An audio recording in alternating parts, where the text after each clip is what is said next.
Hey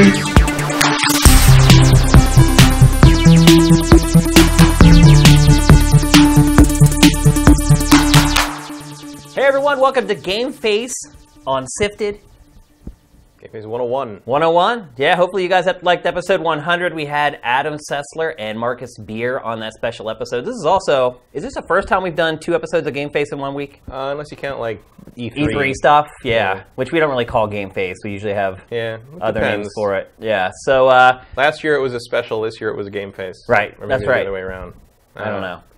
Anyway, this is a big deal for us to have multiple shows in 1 week. Wanted to really kick it into gear with our Patreon out there. For those of you guys who are watching the show for the first time, because we are finally on YouTube, we've been behind a paywall all this time on GameFace, and we're finally coming out behind it for our Patreon.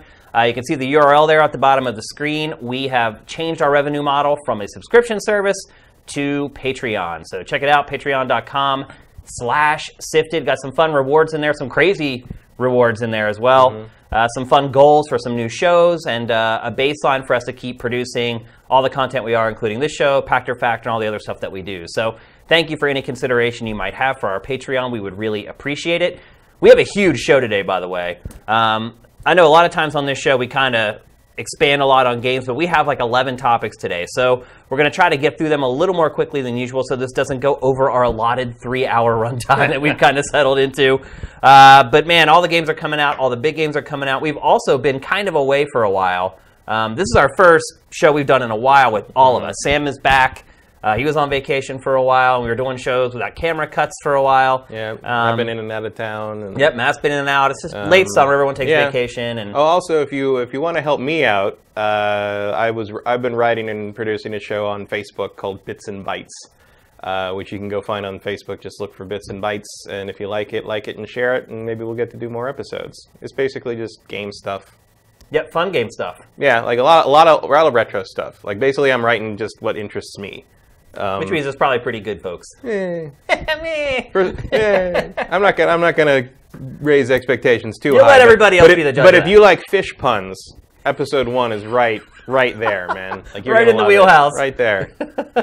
All right, let's get going. We got a lot to get through today. We want to get started right away. First game we're going to talk about is Mario plus Rabbids Kingdom Battle. I have a little anecdote to share before we start talking about the game. It's been tough for me to play games the last couple weeks because I've been working on this Patreon and pretty much everything has gone into it. I did kind of put away some time to play this game, and people who are just watching GameFace for the first time probably have no idea that I've had horrible luck with my Nintendo Switch. Yep. I think you got a lemon. I think I have a defective unit at this point. My left Joy-Con, everyone had left Joy-Con problems. Mine has never gone away. You even sent me a new one. I've never had left Joy-Con, but to be fair, probably 90% of my time playing the Switch has been with the Pro Controller. Yeah, that helps. So my Switch had sat in my entertainment center for the last month and a half, probably untouched, unplugged, not powered up, nothing. I will also say this because I was getting bending on my Switch in the dock.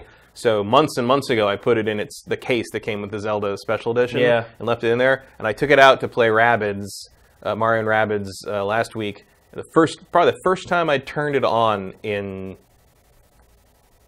4 or 5 months. Whoa! Still fully powered up. Still fully holds its juice. It holds its charge like you wouldn't believe. Like it is ready to go. The Joy-Cons were dead, but they charge. Of course, they charge on the side of the thing, so it's fine. But I was pretty impressed by that. I was pretty impressed that you can leave it in this case for that long and it's still ready to go. Mine was not charged. So I hook everything up, plug it into the wall. It's pretty much completely dead. And it should have been charged. So maybe I've had mine out unplugged longer than yours has. The problem is once I charged it up, the right Joy-Con doesn't exist anymore. The system cannot pick it up. When you look at the schematic on the system, it shows like the icons of the Joy-Con. The right Joy-Con is just completely missing. And here it is. And here it is. So I brought it in to give to Matt today. He's going to take it home and plug it into his Switch. And hope it doesn't infect mine. Right. And I'm hoping that it's just the right Joy-Con that's gone bad and not my actual tablet. So would it not even work if you had it locked on? Nothing. It just doesn't even register. Right. It's like it's not there. I can't even really start the system because you have to hit 3 buttons to start. Like it's just dead. So I half I almost want it to be completely dead, because I feel like you said that the system is defective, and I would actually prefer... You have so many problems with it. I have, and I would just prefer for Nintendo to just replace the whole thing at this point, instead of just giving me a Joy-Con, but, you know, we'll see. So anyway, I have not had the chance to play Mario plus Rabbids. Matt, you have had a chance to play it. Yeah. I will admit I've watched a lot of it being played, but I have not had the chance to play it myself. So what are your thoughts, Matt? It's hovering around 8 on Metacritic. Yeah. That feels about right to me. It's good. It's it is XCOM. You know, people call it XCOM for babies a little bit, and it's a little bit there. That seems accurate. I think closing in on the end of the second world, which is like the desert/ice area, and like it's starting to throw some new wrinkles more, as opposed to like the first world is kind of like slowly introducing concepts for most of it. Although the boss battle, not afraid to kill your guys. The bosses are pretty tough. And at least by the standards of the game, like it's kind of this element of like you can kind of sleepwalk through the normal battles, and once you hit like a mid boss, you better be ready to actually start thinking about what you can do. Yeah. And I like that. I mean, I'm not going to hold kind of the training wheels aspect of the game, of the strategy of the game, against it, because of the nature of the characters it's using. I mean, you have to have that there. Look, the game is, I would not say it's made for kids, but it is intended that kids can play it. Right, and you can. I mean, like, and when like when battles start, there's always a little thing pops up. It says easy mode, and like you can hit the Y button, and it'll like switch it to an easier mode. I haven't done that, so I don't know what that does. Right. But like, it's clearly there to be played, and whatever your skill level. I've been sticking to normal, and I feel like it's a decent level of challenge as you move into World 2, and like there's enough different abilities and different moves, and like especially the jumping off each character, like to add mobility and stuff. I feel there's a lot of versatility in what you can do, and it feels a little more open and movement based than a lot of these strategy RPGs tend to be. So I'm really liking it. And no permadeath, right? No, not that I've noticed. They decided to take that out of the formula. No. Imagine if a 5-year-old lost Luigi or whatever, and he's like, "Mommy!" Yeah, the only thing because the worlds are divided up into standard Mario World 1-1, 1-2, 1-3. Yeah. And damage to your character carries over from battle to battle in a World 1. Like World 1-3, there's like 2 battles, and like any damage you suffer in the first battle will still be there in the second battle. And what happens if the character dies? I don't actually know. Because no one's ever died. Mario got knocked out in one of the boss battles, but after that everybody came back and it was fine. But I don't know what happens if somebody gets knocked out while you're progressing through a stage. I think you can replace him with another character if you have more characters in your roster. Okay. Because I have a Luigi now that I can rotate in if I need to, but I haven't really used him much because his hit points are real low compared to everybody else. So he must dole out a lot of damage, I'm assuming. Yeah, he seems to be like a control support character more than anything else. But I've never been a huge control support person. I'm more firepower. So Mario and the Princess Peach Rabbid kind of fit my style a little better. How are the roles? Are they varied enough that you can form a lot of varied strategies? I mean, I think so. It's not like you're not talking about XCOM 2 level stuff, but you are talking about like each character has their own role, and if you're trying to use like Luigi Rabbid the way you use Mario Rabbid, you're not going to come out too well. But is it a trial? I guess my question really is it a trial and error game? Is there kind of one way to get through each skirmish where you have to use the sniper, or you have to use the tank? Not so far. Okay. I mean, there's clearly easier ways to do each thing. Like there's, it's pretty easy if you've played these games before, especially if you played a lot of Fire Emblem. You kind of know, okay, like this is what they want me to do here, and this is what they're hinting I should do. But I haven't hit a point where, like, if I don't follow kind of like what the level implies I'm supposed to do, that I just fail at it. Like it lets you kind of improvise as you need. And like there's like early on in World 1, there's stuff where they teach you that like if you're higher up on a higher level, you do extra damage when you're shooting down at something. But I did a lot of that. The second one of those, I did a lot of it on the ground, and I didn't feel at a disadvantage. I mean, I was at a disadvantage because I could have been up high, but I didn't feel like I was up against the wall for it. But I mean, that might get worse. It might get more challenging as you move through the game, though, because I feel like there's enough versatility in the moves they learn so far that like, I could see them getting because like how Mario games kind of have that thing where it's like early on it's all fun and games, right? But then later on it becomes tough as nails if you really want to master it. And then of course there is a rating system after each if you I think it's everybody has to survive, and you have to take under a certain number of turns to get a perfect rating. Because you get scored at the end. Yeah, you get scored at the end of each battle, and then at the end of each world, your score tallies up, and you get coins basically to in exchange for your performance, and then you use the coins to upgrade the weapons and buy new things. How deep do the upgrades go? Pretty far. So you've got like 3 skill trees per character, I think, and then you've got like a bunch of different weaponry, and you can upgrade the weaponry, and like there's like attachments or at least with cosmetic stuff. I'm not sure, but you can or can you?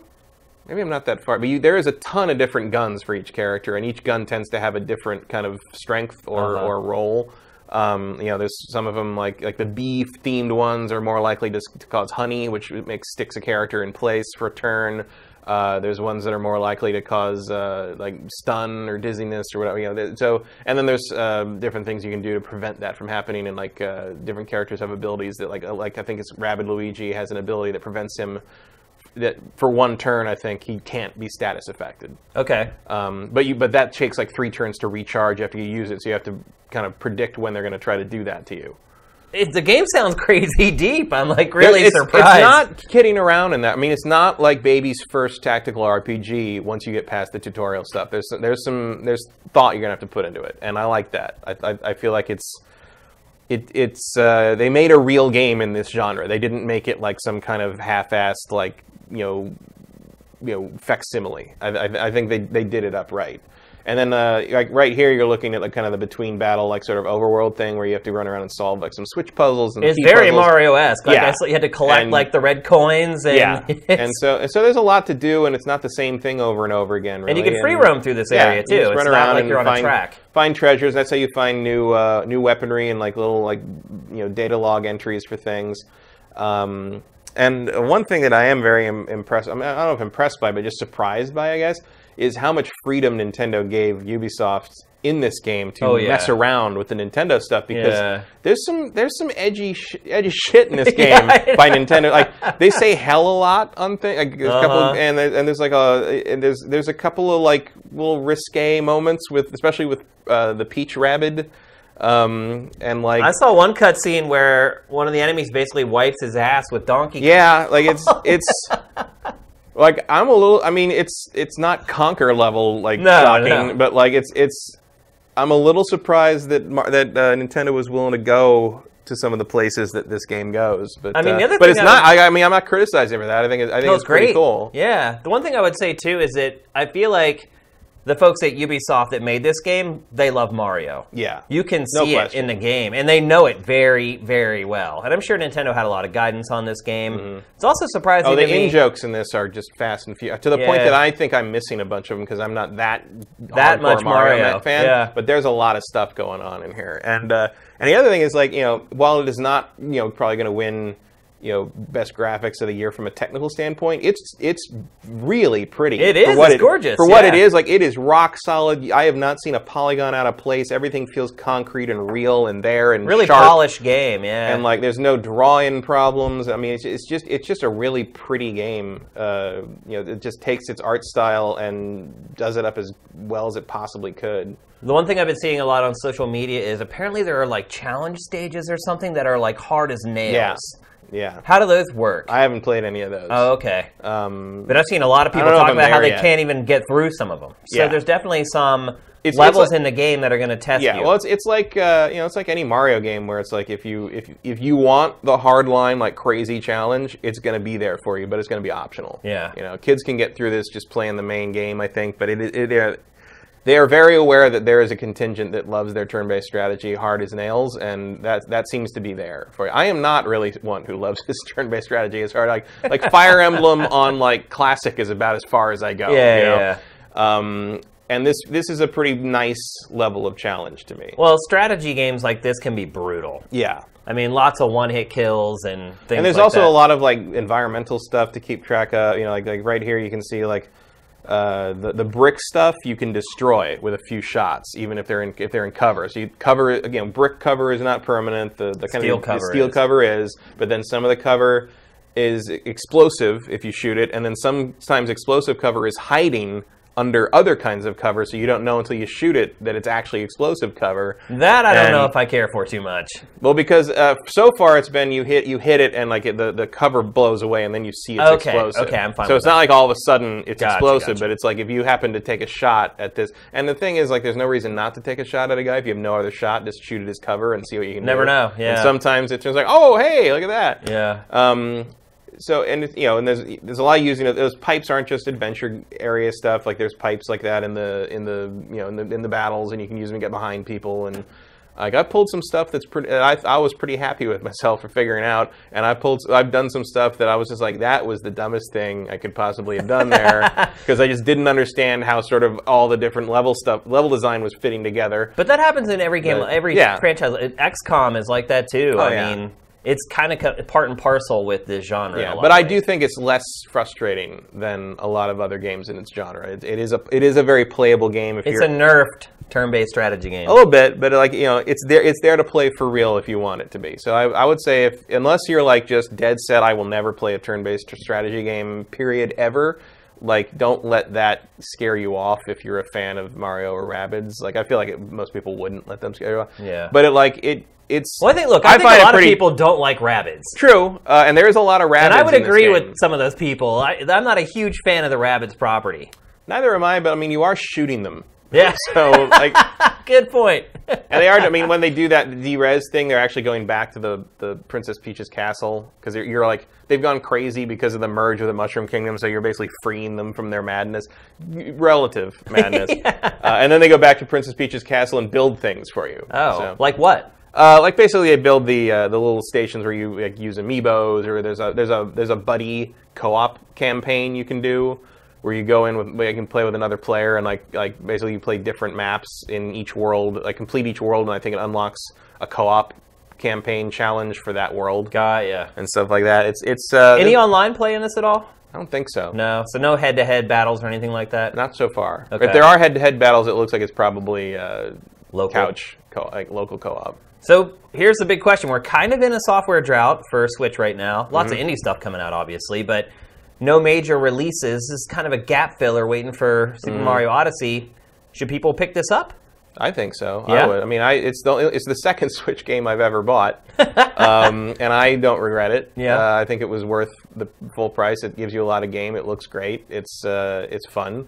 It's a new take on Mario. The Rabbids aren't too don't annoy me too much, and I think for Nintendo fans too, this is something different. Yeah, and it's done with charm and love, and it's a different take on some stuff. I think it's nice. I think it's cool, and if you have other stuff to play, sure, I can see this not taking huge priority. But if you're a Switch owner that doesn't have anything else to play or waiting for Mario Odyssey, like you could do a lot worse than to try this one out.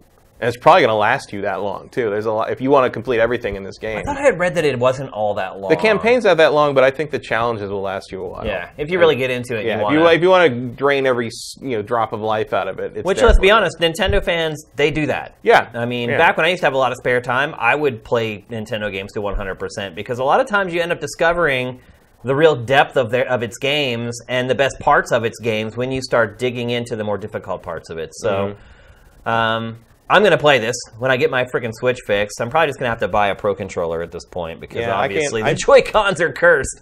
I mean, I don't really have anything negative to say about this game that I wouldn't say about any other turn-based game. Wow. So I think they did a good job. That's great. All right, let's move on. We're going to talk next about something, and this is a case of us not having a show for a while where we could talk about this. It's kind of an old story, but it's a big story that I wanted to bring onto the show, and that is Mark Laidlaw, who was a writer for Valve for years and years, left the company, and upon his departure, essentially released the script for Half-Life 2 Episode 3. Little story treatment, basically. Right. But it was basically what was going to happen in the game. I think or at least what was going to happen when he was working on it, whatever the hell that was. And if anyone is even working on it at all, well, it was interesting that there was an element that someone asked him to clarify, and he wouldn't do it because he said Valve may want to go into that later in something. Well, I think the first thing that struck me when this story hit was that it's dead.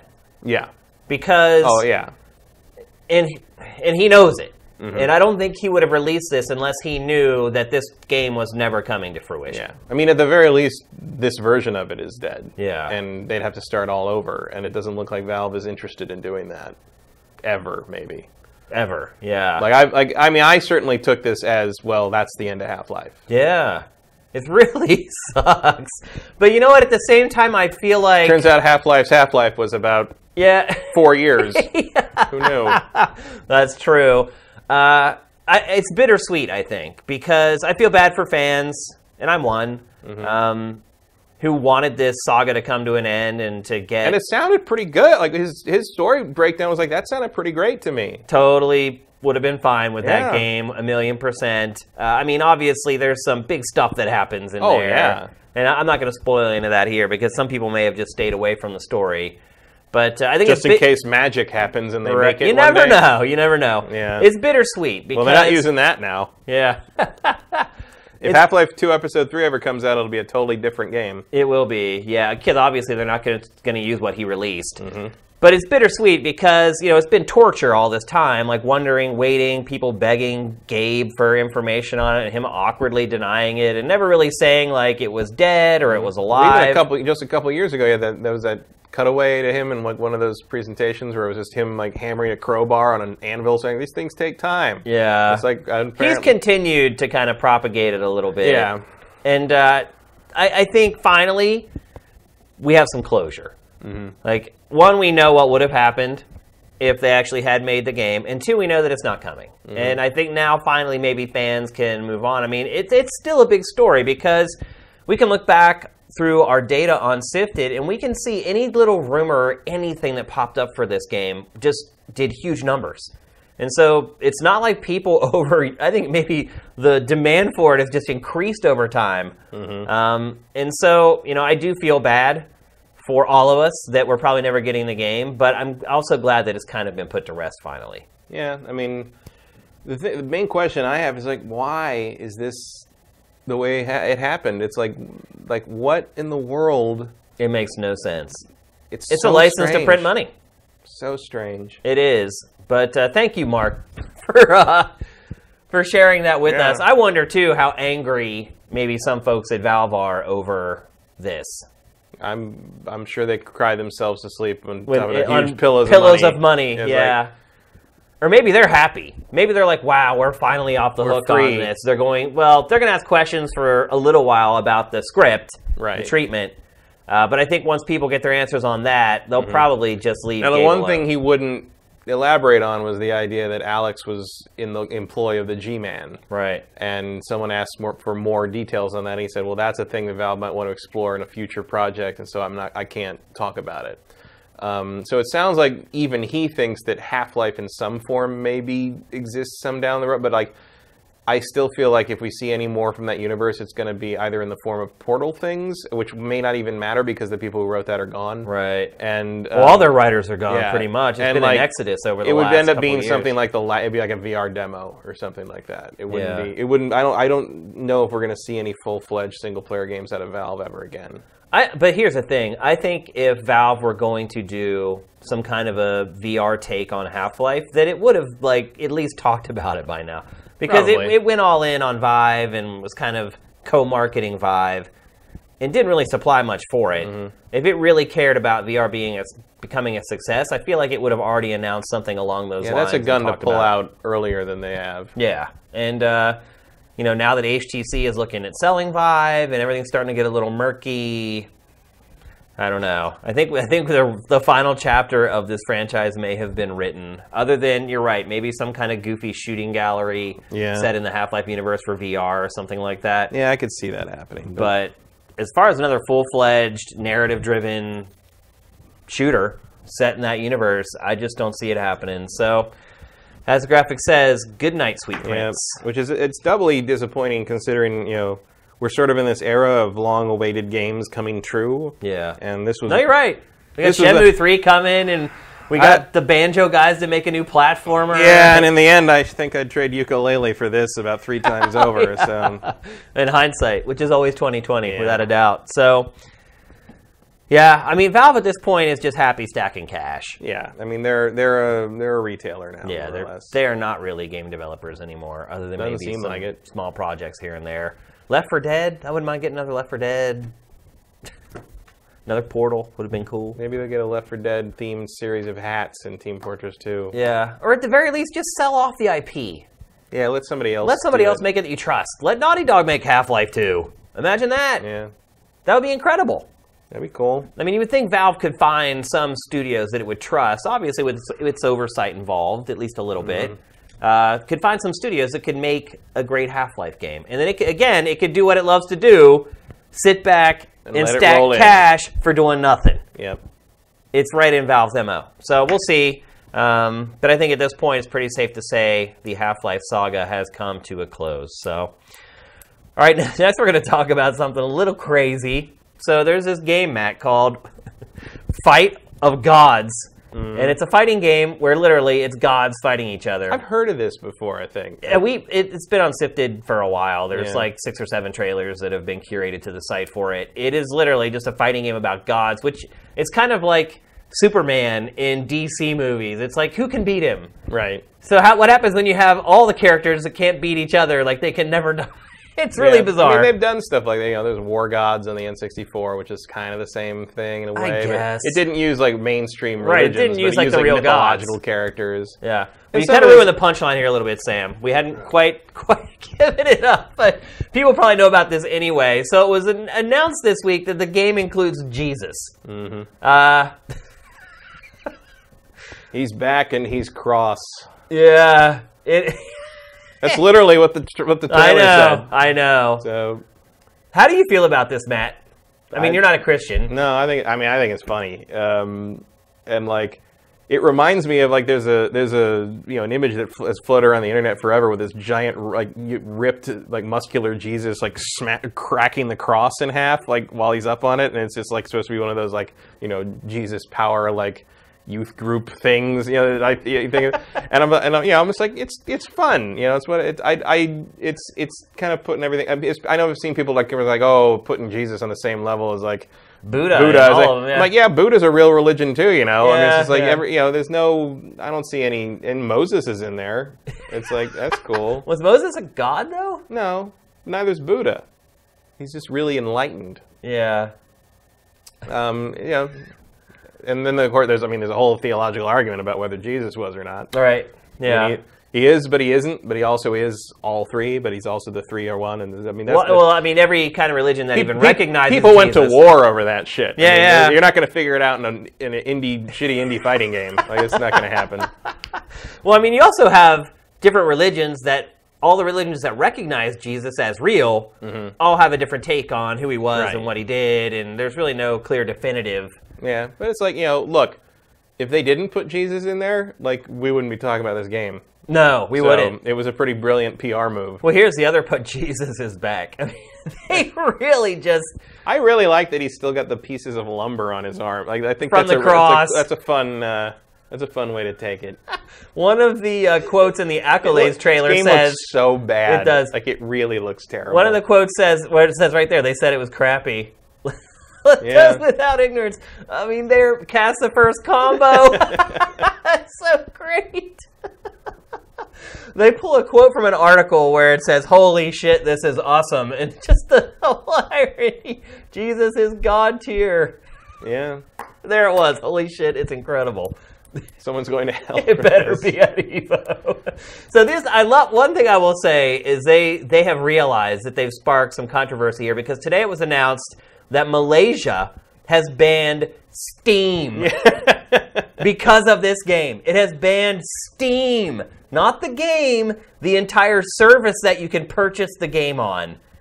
Banned in an entire country because of this. That's one way to... I believe that's called throwing the baby out with the bathwater. You're absolutely right. And the developers behind this get it. They're figuring out it's this controversial thing, because today, and what we just saw, that B-roll that we used there, was 2 trailers put together. The Jesus trailer, and then the one reaction the reaction trailer.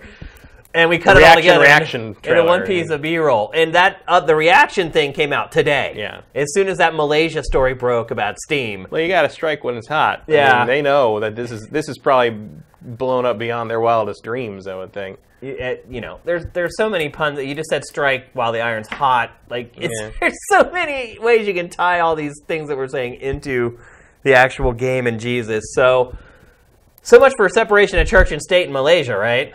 Yeah, well.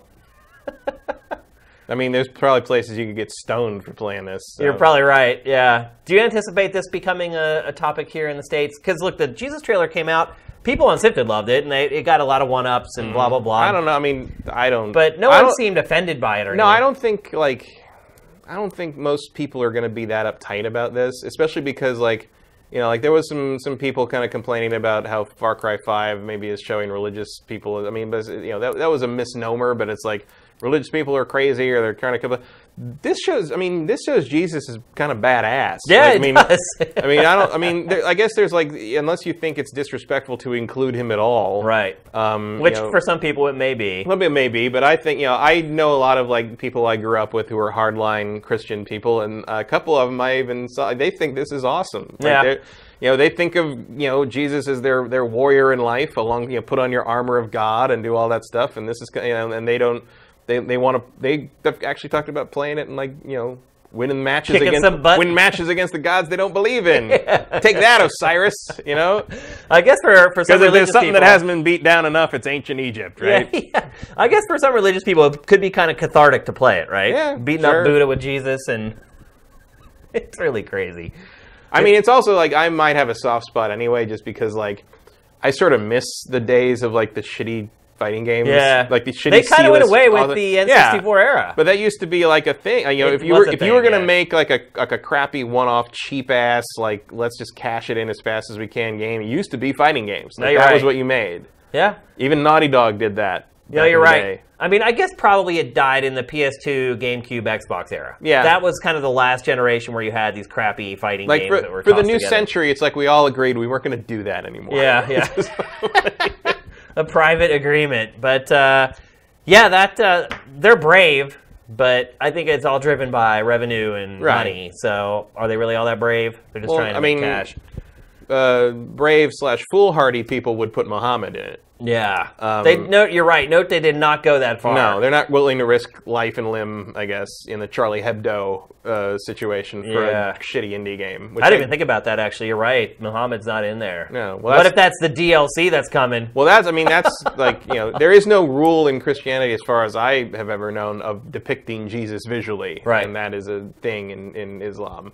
So that would probably be, by definition, offensive. I think the question of putting Jesus in this is offensive to Christians as a matter of opinion, whereas putting Muhammad in would be a matter of fact. Doctrine. A doctrine related, you are, as a Muslim, you are supposed to believe that is offensive. But as we all know, it appears that that Islam in general is open to translation in a lot of ways. Oh, yeah. Because obviously we have not everyone would be offended by it, clearly.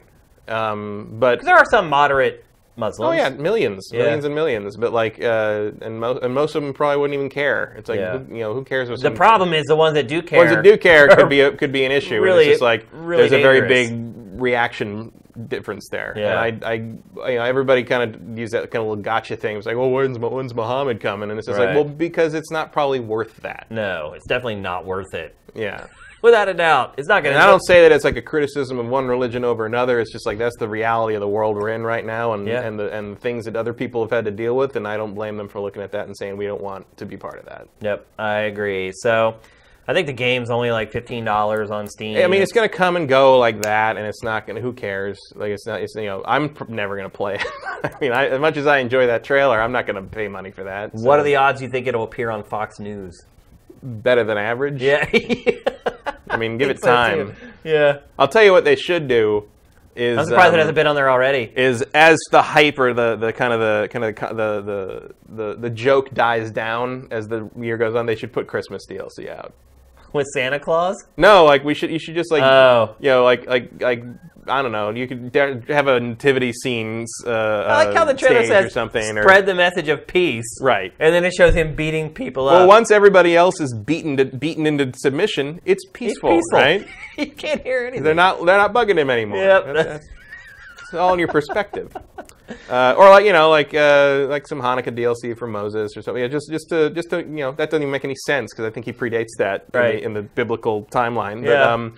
But just to really tweak it. I think you get back in the headlines if you do something just audacious enough in that respect. Yeah, they're treading on Thin ice, I think, though.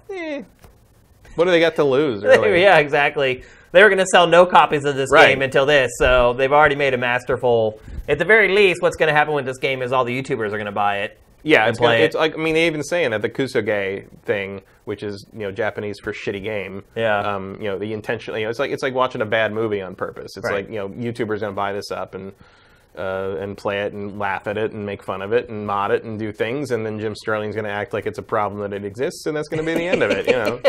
And the cycle will be complete. Yeah. All right, let's move on. Next, we're going to talk about a franchise that's been away for a long time. No More Heroes. Suda51 talked about No More Heroes at the unveiling of the Switch in Japan. Cryptically, I might add. He didn't really say much about it at PAX this past weekend. It was unveiled in full. For now, a Nintendo Switch exclusive. It came out this week that it's not 100% going to stay a Switch exclusive necessarily forever. Well, they want to make money somehow. So. Yeah. If it can run on the Switch, it can run on anything. So yeah. What's your opinion of the No More Heroes franchise, Matt? I love the first game, and I was not particularly impressed by the second. Yeah. I love the first game a lot. Like I gave it a 5 out of 5 in the review on XPlay, and I've played it probably 3 times straight all the way through. I have never finished No More Heroes 2. Yeah. I hardly even played the second one. I find 2 to be weirdly nasty and kind of like... It wasn't really tongue-in-cheek anymore. No, it felt like, you know, like it felt misogynistic a little and cruel in a way that it wasn't winking at itself anymore. No. That's just how it was. And the first game kind of played it all as like a we know we're terrible sort of inside joke. And 2 didn't feel like it was playing that joke anymore. And also, no, it was too serious, I thought. Well, and also I just didn't feel like it was... I didn't think it was fun. Like, the gameplay parts weren't fun to me, and the bosses weren't as interesting outside of the one, like, superhero guy who merged into the giant robot near the beginning. Yeah. But, no, I just 2 didn't have that same tone and that same click that the first one did. So I'm tentatively looking forward to this. I'm a little disappointed that Robin Atkin Downs is not Travis again. Yeah. I mean, although, you know, people are tweeting about it, so maybe that'll get fixed, but, like... Travis's performance from him was you know, kind of key to the character, and I don't know if you're going to find someone who match that. The other thing I find interesting is that he said that this is not 3. Really? He said this is more of a... He's like, he didn't want to call it a spin-off, but it's like a side story. And he's like, if this is successful, maybe I'll make No More Heroes 3. Like, this is not 3 to him. Interesting. I didn't read that. But the one thing I would say is I wouldn't say I loved the first game. The first game is heavily flawed. I just love it. I think it's the perfect case of style over substance. I think, and I like it. Like, I'm a fan of Killer 7. I like games like that just kind of throw all the gameplay stuff kind of to the side and just concentrate on story and characters and kind of putting the player in uncomfortable positions. But the gameplay in this series has not been great. And as a gameplay first kind of player, that's kind of one angle where I've been disappointed in the past. But and I'd agree with you in the second game. The first game was worth playing for the characters and the story alone, and just how over the top it was, particularly for a game that was releasing on Nintendo consoles. There was kind of that whole run there on the Wii where you get these crazy over the top games that didn't really match the audience of Nintendo consoles, typically Nintendo's audience anyway. I went back and looked at the sales numbers for the first 2 games, and they are abysmal. Yeah. I mean, abysmal. It's a little shocking that they're doing another one. Really. Yeah, particularly on Nintendo platforms, because I think that's what held back the first 2 games. I mean, I think total between the first 2 games, they sold like 300,000 copies.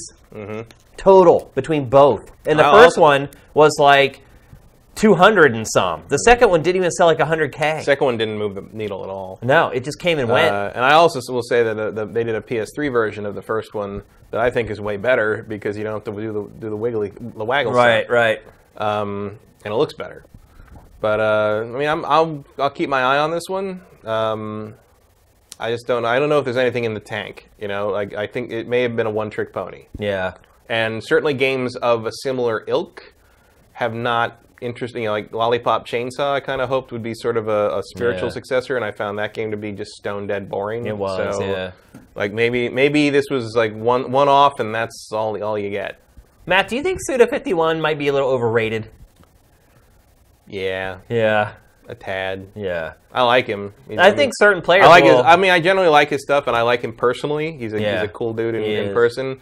But I feel like it's always high concept and low execution. That's the perfect way to describe it in a lot of places. And if you can get past that low execution, the high concept will carry you to glory. But if you can't, then there's not going to be a whole lot to latch on to. I can understand why there are some people that love his games. Because some people put a bigger emphasis on story and characters and things in narrative and things like that than they do on the gameplay. But I think for the average consumer, his games can be a tough sell, and a lot of people might be better served just watching sort of No More Heroes, the movie on YouTube, where they just stitch together all the cutscenes from the games, and you just watch them as if it's a movie. Because the actual parts where you play his games are typically not that great. No, it's usually the payoff that makes it worth it. Yeah, I always found myself kind of suffering through the gameplay to get to the next cutscene. Or at least to see what the next boss fight was. Right. And which these games are, mostly boss fights. Because he is great at that, man. He's great at creating characters, compelling characters, characters with a lot of depth and multi-layered. He's great at satire and usually great at, and inside jokes, he's good at that kind of stuff. But when it comes down, and maybe that's not his fault. Maybe it's just Grasshopper. Maybe Grasshopper just doesn't have the staff or the chops to create games that are compelling to actually play. And sometimes you run into a thing where like the open world of the first game is a lot of people complain about how it was it fell into the same traps of mediocre open worlds everywhere, but it's hard to tell if it did that intentionally or not. Right. It's as kind of like a commentary on that. But then even if you're making a commentary on that, it doesn't make it any more fun to play. No. Which is sort of the barrier between doing something like that in a narrative medium and doing that in an interactive medium, where it's if you did that in a movie, I would get the meta joke and it would be funny to me, but if you're going to make me play 17 hours of it, that's a very different beast. And then you start to wonder if Suda is just using those jokes and those kind of nudges, winks, and nods as camouflage to say, hey, my team at Grasshopper, they're not so good at creating the gameplay part of games, but we're really good at this other part of it. So if we make fun of the other part and make it seem like we're self-aware that that's sort of a deficiency in the game, maybe people will start to think what you said is maybe it's a commentary or something like that. I think No More Heroes 2 is a decent bit of evidence toward that, in that once you remove that sort of knowing, wink towards that, it becomes a lot more tedious to play. Yeah, I felt a little dirty playing the second game. Yeah, same. And there aren't a lot of video games that made me feel that way. it just felt gross. Manhunt was one of them. Yeah, Manhunt would be one of those as well. There are some. What was that military shooter that was just over-the-top gory? It's legendary. Soldier of Fortune? Yeah. Where you where it was just the worst gore. Kingpin? That was another game that made me feel uneasy playing it. Kingpin was like that too, if you've ever played that. But that's the problem. It's when you have a game that's all gore and has no art to it. It's just icky. Fun fact, the review of Kingpin on extended play, or I guess it would have been GameSpot TV at the time, aired I think the day or the week after Columbine. Oh, really? And they didn't realize what was in there, and it went to air. Oh my gosh!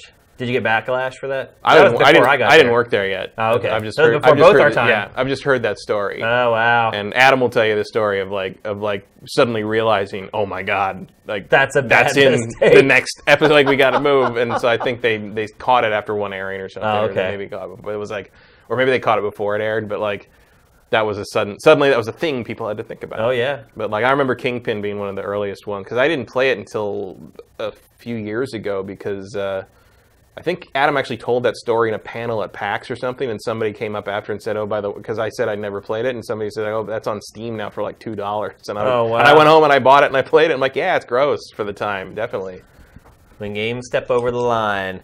All right, let's move along. We're going to talk next about a game I have been playing, a game that I have actually had some time to play and finish the first episode anyway. Yeah, well, that's good, because I haven't played this at all. So. Perfect. Life is Strange Before the Storm. It's a prequel to Life is Strange. Matt, were you a big fan of Life is Strange, the first game? I liked it a lot. I think I gave it Best Adventure Game or Best something that year. Yeah, I think we both did, actually, if I remember correctly. It was really good. Yeah, we're both fans of the first one then. Mm-hmm.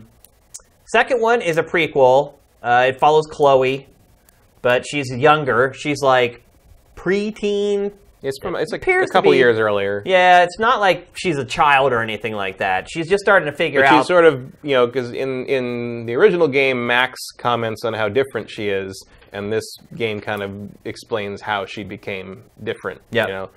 In the sense that, like, when you meet her in the first Life is Strange, she's more of a rebel, sort of rock and roll girl with, like, smoking in her bedroom and doing all that. And, like, that's not the person that Max remembers from 4 or 5 years ago. But she is that person already in this. Yeah, but, like, you see sort of where it got to the point maybe where she's not as shocked when Max tells her she can reverse time. Yeah.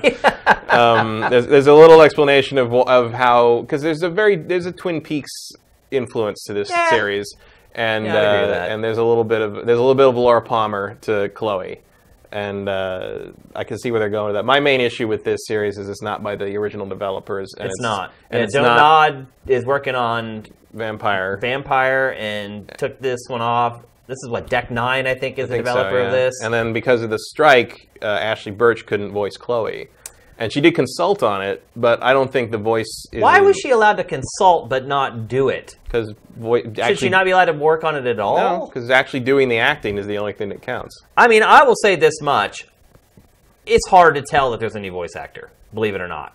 I've seen the trailer, and I can definitely tell. You can tell, but I think if people didn't... Most people don't know who Ashley Birch is not what I'm getting at. Like, we do. Like, I worked with her for years at Game Trailers because she did Hey Ash, What You Playing, and she would come in and do stuff with us when she was in LA. So I'm kind of her friend in a lot of ways. So I know her voice really well. But I think people who just casually played the first game, I don't think they're even going to really notice that. Sure, but I mean, I'm a voice actor follower, and I'm also a big fan of hers as a voice. I never really watched Hey Ash, What You Playing, but I think I enjoyed her as I was one of the few who enjoyed her as Tiny Tina in Borderlands 2, and I think she's great as Aloy, and she's great as Chloe, and I think she's a real find, really, talent-wise. Yeah. And I just think, as much as I like this game, the first Life is Strange, I just think it's a shame they couldn't use it. And it's not their fault. It's not anyone's fault except, I guess, the union.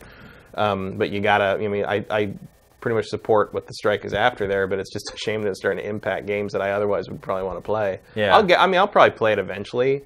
But buying it full price at launch is not for me, considering how many misgivings I have about it. Yeah.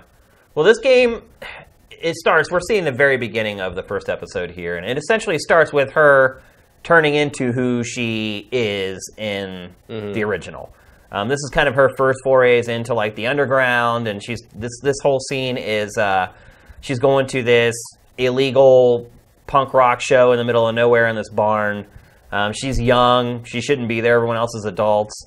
And one of the new mechanics, I guess you'd call it a mechanic, one of the new mechanics in the game is what you're seeing right now. So the conversation trees in this game, your goal is to basically shit talk. I mean, that's really what it is. You're trying to manipulate people using arguments and insults, essentially.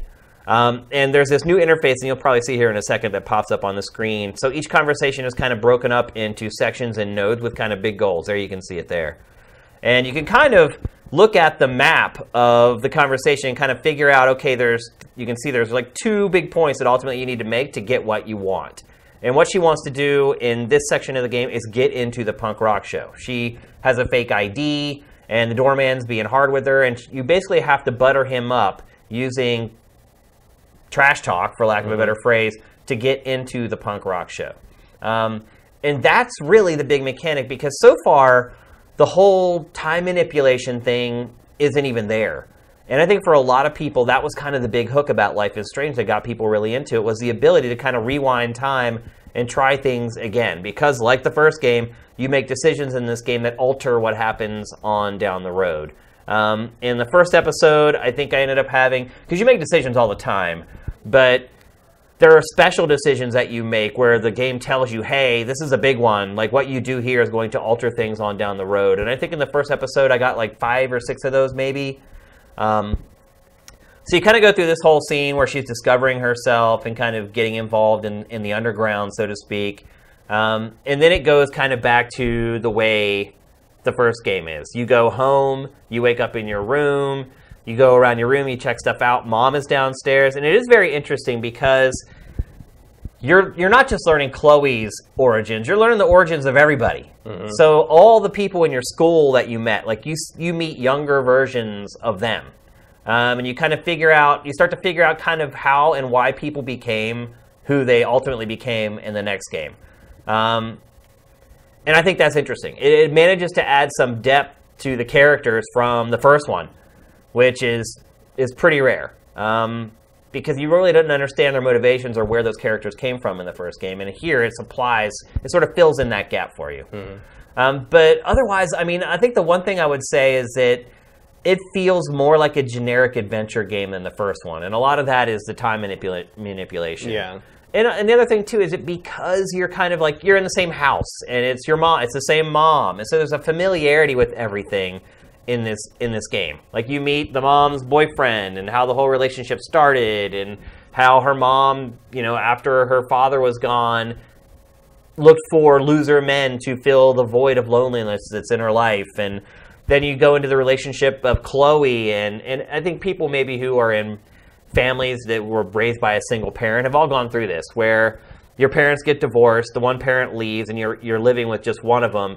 And then there's that awkward transition that you go through where you start to see your parent date other people. And if your parents were never divorced, it's really hard to deal with, because you're raised as, this is my mom, this is my dad, I know what their roles are, I know what my dad does, I know what my mom does, I know how they work together to help raise me. And then suddenly when your mom or your dad starts dating some person that you've never met in your life, and they're like suddenly at your house, and you're like, wait, who is this person? I don't know. It does a good job of kind of laying that out for people who have been through this situation in real life. I think it tackles kind of that topic pretty well.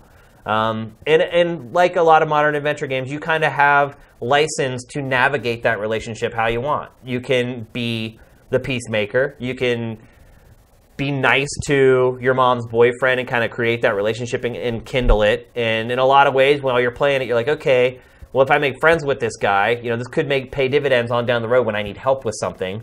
Or you can just be the punk rock rebel and reject the guy and kind of start off that whole relationship on the wrong foot, and then who knows what perils that, or maybe that eventually alerts your mom that he's a jerk and it saves her life or whatever. So these are all kinds of the things that are going through your mind while you're making decisions and playing through this game. And so I think on that level, it definitely succeeds. I guess if I had one big criticism of it, and I've seen some people say that the dialogue's awkward and stuff like that. I haven't really run into too much of that. I think the voice acting's been okay. But I think the problem is that this first episode does a really poor job of establishing any kind of real strife. Like, right at the end, it ends on kind of a cliffhanger, but it feels cheap, because it feels like they were like, hey, this first episode, nothing really happens. We need to make sure people come back for episode 2, and out of nowhere, this thing kind of happens that I'm not. It's interesting because the first game escalates it pretty fast. It does, yeah. I think, one, it's a new developer. And I think maybe they went a little bit overboard on saying, hey, this is our first time we're working on this franchise. We want to make sure we ingratiate the fans of this series into our take on it. And so I think there's probably a little bit too much of the, hey, here's the younger version of all your school friends. And, hey, here's this long, drawn-out conversation with mom. Remember her? Here's the house that you were in the last game. Remember this? Remember the bedroom? Remember the living room? Remember the fireplace? That type of stuff. I still have enjoyed it. It's hard for me to say that people should buy it, though. It's always hard with episodic games to tell people to buy them for one by one at $10 to $15 per episode, when you always know that, and there's one of the decisions, one of the first ones you make that affect what will happen later on down the road. But it's always hard to recommend, at least for me, for someone to buy these piecemeal and buy them episode by episode. And look, I think fans of this franchise, they are pretty dedicated, and I think they'll probably do it anyway. Yeah, I mean, I definitely tend to wait until all the episodes are out. Because you get it cheaper. You don't have to deal with the cliffhanging BS. Yeah, well, and also, look, Kentucky Route Zero taught me some things. Yeah. And still not finished. Yeah. I mean, I guess next year when it hits consoles. That's what it is. Yeah, I think when it hits Switch. Yeah. It launches for Switch next year. And that's when episode 5 comes out. And that's when the final episode comes out, yeah. And that'll be a good one. I mean, that's a great game. But how long has it been in development now? 4 or 5 years. Yeah. It's been a long time. time. For an episodic indie game. Yeah.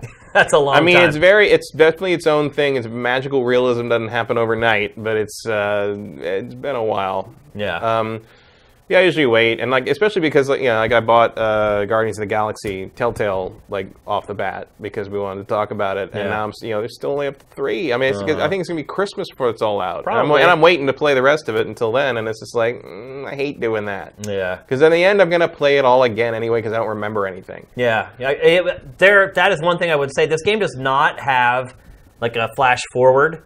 To show you what happened in normally it'd be a flashback, but in this it would be a flash forward. It doesn't really have that to give you kind of context with the characters. But I found that ended up not being a huge problem. I wouldn't think so.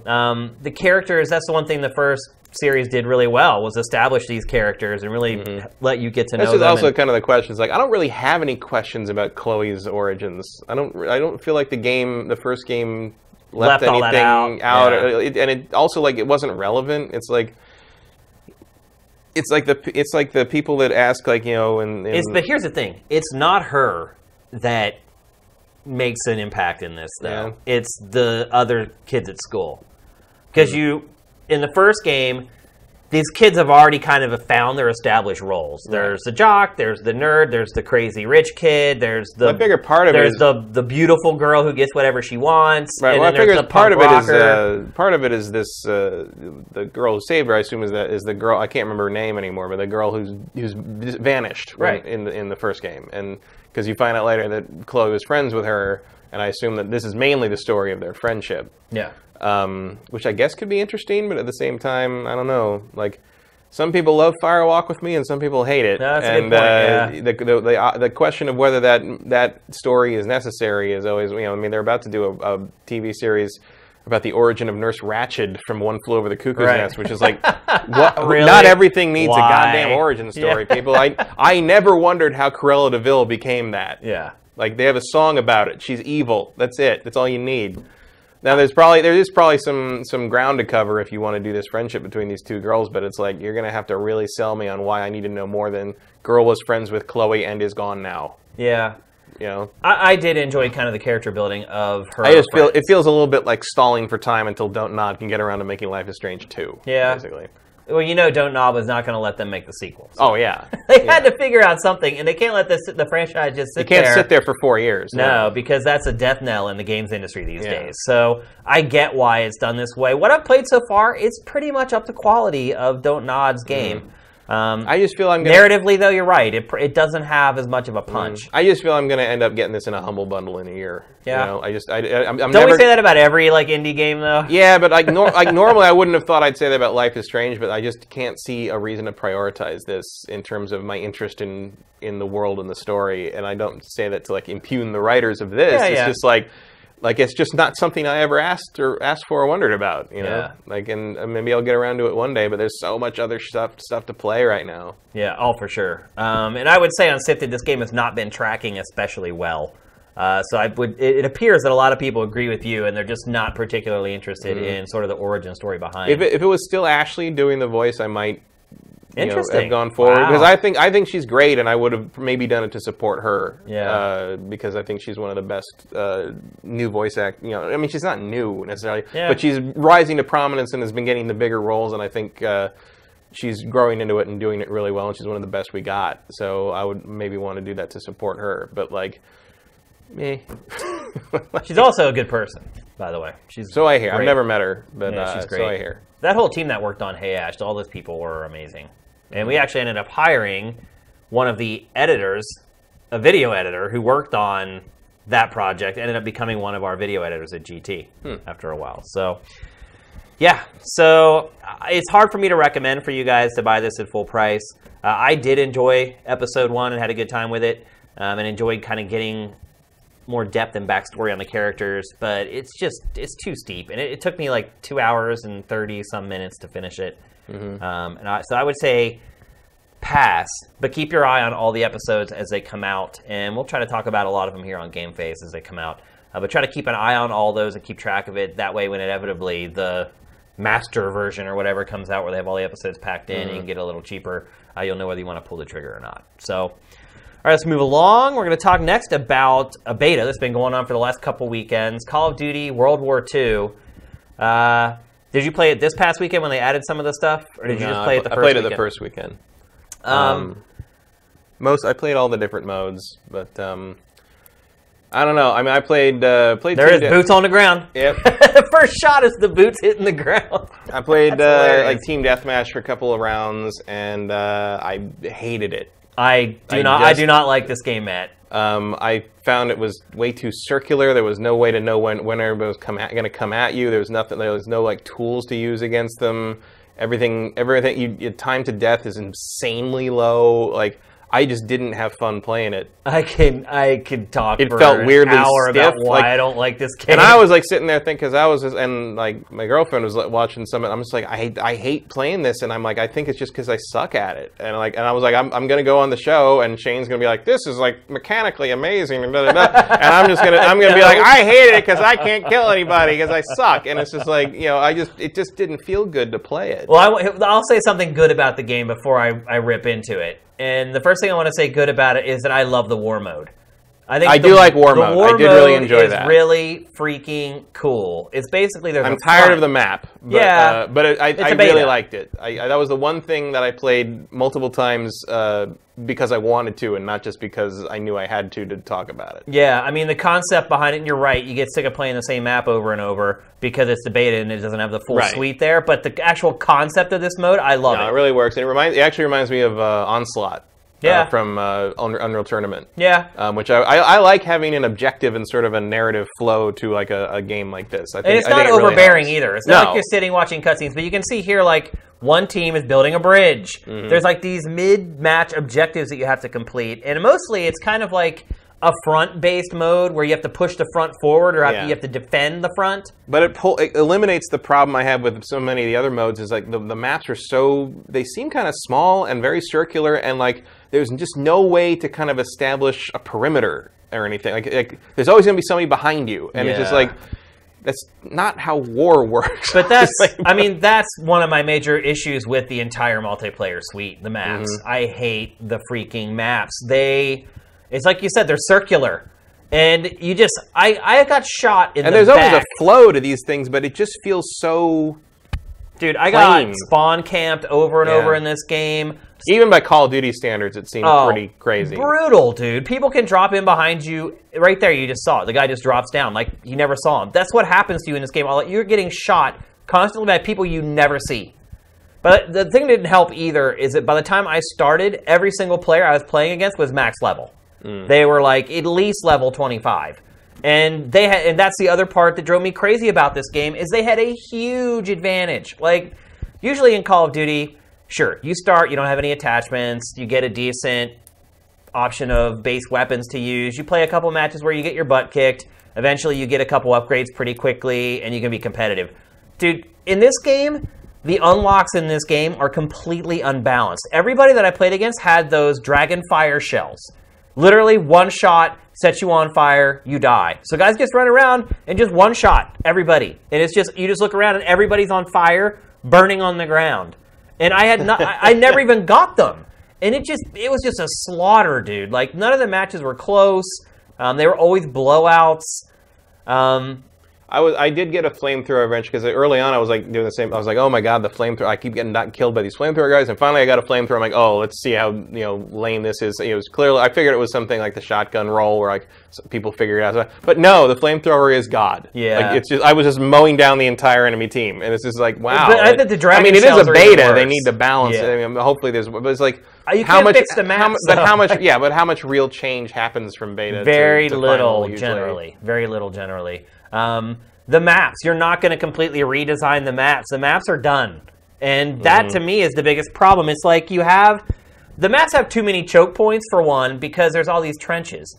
And so you run down this, like, cattle chute, and it just turns into this, like, who has the most people in the cattle chute wins the fight. You can't sit still, ever. Ever. Yeah. Not even for, like, 2 seconds. Like, there's no strategy to this at all. It's just run and try to sight people as quickly as possible and shoot. I was so frustrated playing this game that I just kept playing it because I knew I had to. I was not enjoying it at all. And then I start going back to, does the traversal stuff matter? The traversal, it doesn't bother me that much. Like, I do not miss flying and thrusting as much as I thought I was going to. And let me tell you, I really thought I was going to miss thrusting. But seriously, like, the traversal part of it doesn't bother me that much. It does play a little slow maybe for my taste. That doesn't bother me that much. The actual fact that the weapons and the kill streaks and stuff like that are a little more primitive, that doesn't bother me that much. Although I think they do take some liberties with some of the weapons in the kill streaks. I think there might be a little alt history going on here in some regards. Oh, there's a lot of that, but it's fine. That stuff didn't bother me either. It is really just the map design of the game. Oh, the other thing, the SMGs gotta get toned down if they haven't already been. I haven't played it in the second. I only ever had access to the grease gun or whatever. Yeah, whatever the open, because I was having trouble with because I like rifles better in general, like in basically in real life too. I mean, I think they're more interesting. I like the precision. I usually like the Garand M1 and stuff, and I ended up like switching classes to whatever the one that starts with this SMG, and all of a sudden, like, kill-death ratio hit positive because the SMG is God in that game. I mean, it's so fast, and it doesn't seem... It's like playing Destiny with, like... You remember when, like, Destiny 1 would have the thing where it's like, oh, this gun type of gun is the best because when you even all the damage out in the Crucible, it hits so many times that you just die before you can do anything. Meanwhile, somebody with like like the normal handgun has to shoot you 4 separate times. Right. So I felt like that was happening a little bit with the SMG in this game. So I use the SMG constantly, and I was doing great. But like, it still wasn't really having any fun, except unless I played War. I think what they've done with this game is because they took out a lot of the traversal stuff that sped up the speed of the game. I think they've created these small maps so that the game doesn't seem as slow and boring. And instead, what you get is just people constantly shooting you from behind and killing you, getting killed by people you never see. Honestly, the only time I did well in this game was when I camped. When I just sat someplace and just waited for people to run into view. If I actually moved around, I just got annihilated. And look, I'm not Jack Frags, who is playing right now. Thank you very much for the footage. So, for him, he probably loves it, because it's just more people in front of him to murder. I mean, seriously, he probably thinks this is the best Call of Duty ever. But for me, someone who has average to above average skill at Call of Duty, it was just completely frustrating. It might have helped if I had started the beta when everybody else did, but that's not how it works. Yeah. I mean, people come into these games at all different points in time, and I just think it is just brutal for the beginner. Certainly felt brutal. Yeah, because I haven't played a multiplayer in Call of Duty for any length of time, and probably, Modern Warfare 2 was probably the last one. It's been a long, long time. It's not the first multiplayer shooter I played in, but it's the first Call of Duty in a long time, and I felt completely outclassed at every turn. I did like the character creation lets you create any gender or race you want. Yep. I'm a big World War II history buff, and I do not care that is not historically accurate. I think that if you want to play as who you want to play with, you should be allowed to, because and it does create the odd situation of having black female Nazis, but like, who cares? I never thought about that. Because there's a certain point. I kind of like that, actually. Like, that's weird. Okay, but hey, like, if you want to be some character that looks like you or whatever, or doesn't look like you, whatever, I think that's great that they allow that. That's how it should be. Because if you're going to get in the historical accuracy thing, there was also no point at which the Nazis and the Allies ran in a circle around one particular bunker area until they all ran out of time, until 15 minutes were up, and then they decided who'd killed more people. Like, that's not how that worked either. Who can also forget the time that Rommel got shot and hid behind a wagon for 5 seconds until he stopped breathing hard and then got back out? Like, it's like, there is no accuracy, there's no historical anything in these games, so why not make it as inclusive as you can? I think that's a good move, and it's a good move. It's a surprising move to me from Activision, because Activision's usually such a conservative company, but like, not conservative politically, but conservative in the sense of don't change anything, it works the way it is, and oh my god, don't make anything different, oh my god, it might not sell 7 million again. Right. I think the other problem with this too is that because it's gone back to World War II, I think a lot of people who have checked out on Call of Duty for the last half decade or whatever are going to check back in thinking that, oh, okay, this is my speed, this is World War II, things are a little more slow and deliberate. Oh no. The people who have been playing Call of Duty all along are just going to wipe them out. Yeah. It is going to be a total bloodbath. I've been playing Call of Duty all this time, and they wipe me out. Like, yeah, this feels real fast to me. Yeah, I mean, this is. It's not Lawbreakers fast, but it's fast. Yeah. And the difference between this and like something like, say, Titanfall 2 is I don't feel like I have the variety of tools to sort of get myself up off the ground and away from everything. No. Whereas this is it's like you better aim straight. It's boots on the ground. Yeah. It really is. Now that said, I do think it looks pretty nice considering it's a beta, and like I'm probably still in for single player. Yeah, me too. Do you think the graphics look good in this? I don't think they look terrible. Like, there's a lot of texture, like low-res textures in places because it's a beta and they don't want to have to download gigs and gigs of stuff. I hope that's it. No, that happens with betas a lot. Because to me, this game is not a good-looking game. It's not ugly, although I have seen ugly parts of it. Yeah, there are ugly parts, but the animation I like, and I feel like it's got a good feel to the animation. It's fast. It runs. It does run well, pretty much. But I'm in for the campaign, and I will probably play War. I don't think I would ever go back to the deathmatch stuff again. But I'm going to play everything. I just want to see what they've changed. Right, after but at the very least, I want to see the other war maps. Yeah, like that was definitely the mode, the only mode I really enjoyed. No, you're absolutely right. For me too. Capture the Flag was a little bit better, but there's all kinds of weird quirks with that stuff too, with like the way the waypoints work. Yeah, but Capture the Flag is sort of Capture the Flag is the way Capture the Flag always was with me, where I am not good enough to get the flag back to base, but I am good enough to stand to the side and shoot guys that don't see me. Yeah. You know, it's like that's really all Capture the Flag is for me. It's like, well, nobody's looking at me, so I'm just going to shoot you until you die. What I liked about that and like Domination is that there actually was a little bit of downtime. There was actually maybe 2 seconds where you could actually think about strategy instead of just worrying about getting shot in the back. But in Team Deathmatch, it's like the way the spawns are, the spawns need completely tweaked. The other thing, too... What is the top mode in modern Call of Duty these days? I don't know. It used to be Team Deathmatch as far as the most players. And then I think after that, like Domination, just capture and hold stuff. And they always throw in the little things, and they're big for like a week, and then people don't care anymore. But here actually is my biggest complaint about this, Matt. The lag compensation was terrible during this beta. I think somebody actually from SIFTD had jumped in and was playing with me. Someone in the chat was saying they were playing with you. Yeah, Killzone 310, I think his name was. I heard him like say my name one time, and then I recognized his name from the site. And dude, there was one part where I think it was a Capture the Flag map, and I was up at the flag. He comes around a corner and jumps down. I literally unloaded an entire clip into his head and neck, and then he pulled out his pistol and shot me twice and killed me. On his replay, I never even fired a bullet. Mm-hmm.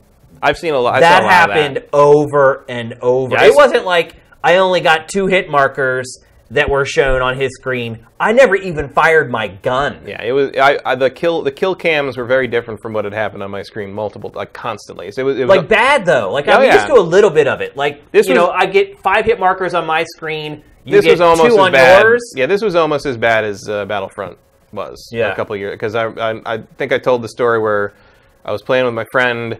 And we were on Hoth, and Darth Vader came at us, and we started to try to kill him before he got to us. And he basically picked me up, did the force grip on me, and my friend killed him, and then I got the credit for killing him somehow. Yeah. And he has a screenshot of like him shooting at Darth Vader, and I'm like hanging in midair, and it says my name, Matt killed Darth Vader, and he's like, I don't even know anymore. Like, he doesn't. I mean, this was so bad, Matt. I actually shot him with a whole clip again in the head and neck, and had started my reload animation, and then he pulled out his pistol and shot me. And on his screen, I never even shot my gun. Yeah. Well, that happened in the replays all the time when I was playing this. It was just like, oh, that's not what I did. It's really bad. And like that's the kind of thing that like really ends up dissuading me from even bothering with multiplayer shooters much, because like, and I don't know, I just don't know. Like I don't have enough experience to know, like, is this just a normal thing and people play this accepted as part of the game? No, because that just. Here's the other thing too that I found is the longer I stayed in the same game, the better I got. Because as people dropped out, I jumped up in the server queue, and eventually I became the guy that was running the server. And so if I stuck in a game, instead of just jumping around and going from server to server, if I stuck into a game, as it went on, my kill counts, my KD started going up. Like, it's garbage. And here's the thing, it is beta. So I do want to say, before we kind of move on to the next topic here, it was a beta. And they put this beta out to test it. So, this isn't my final opinion on the game. It could improve.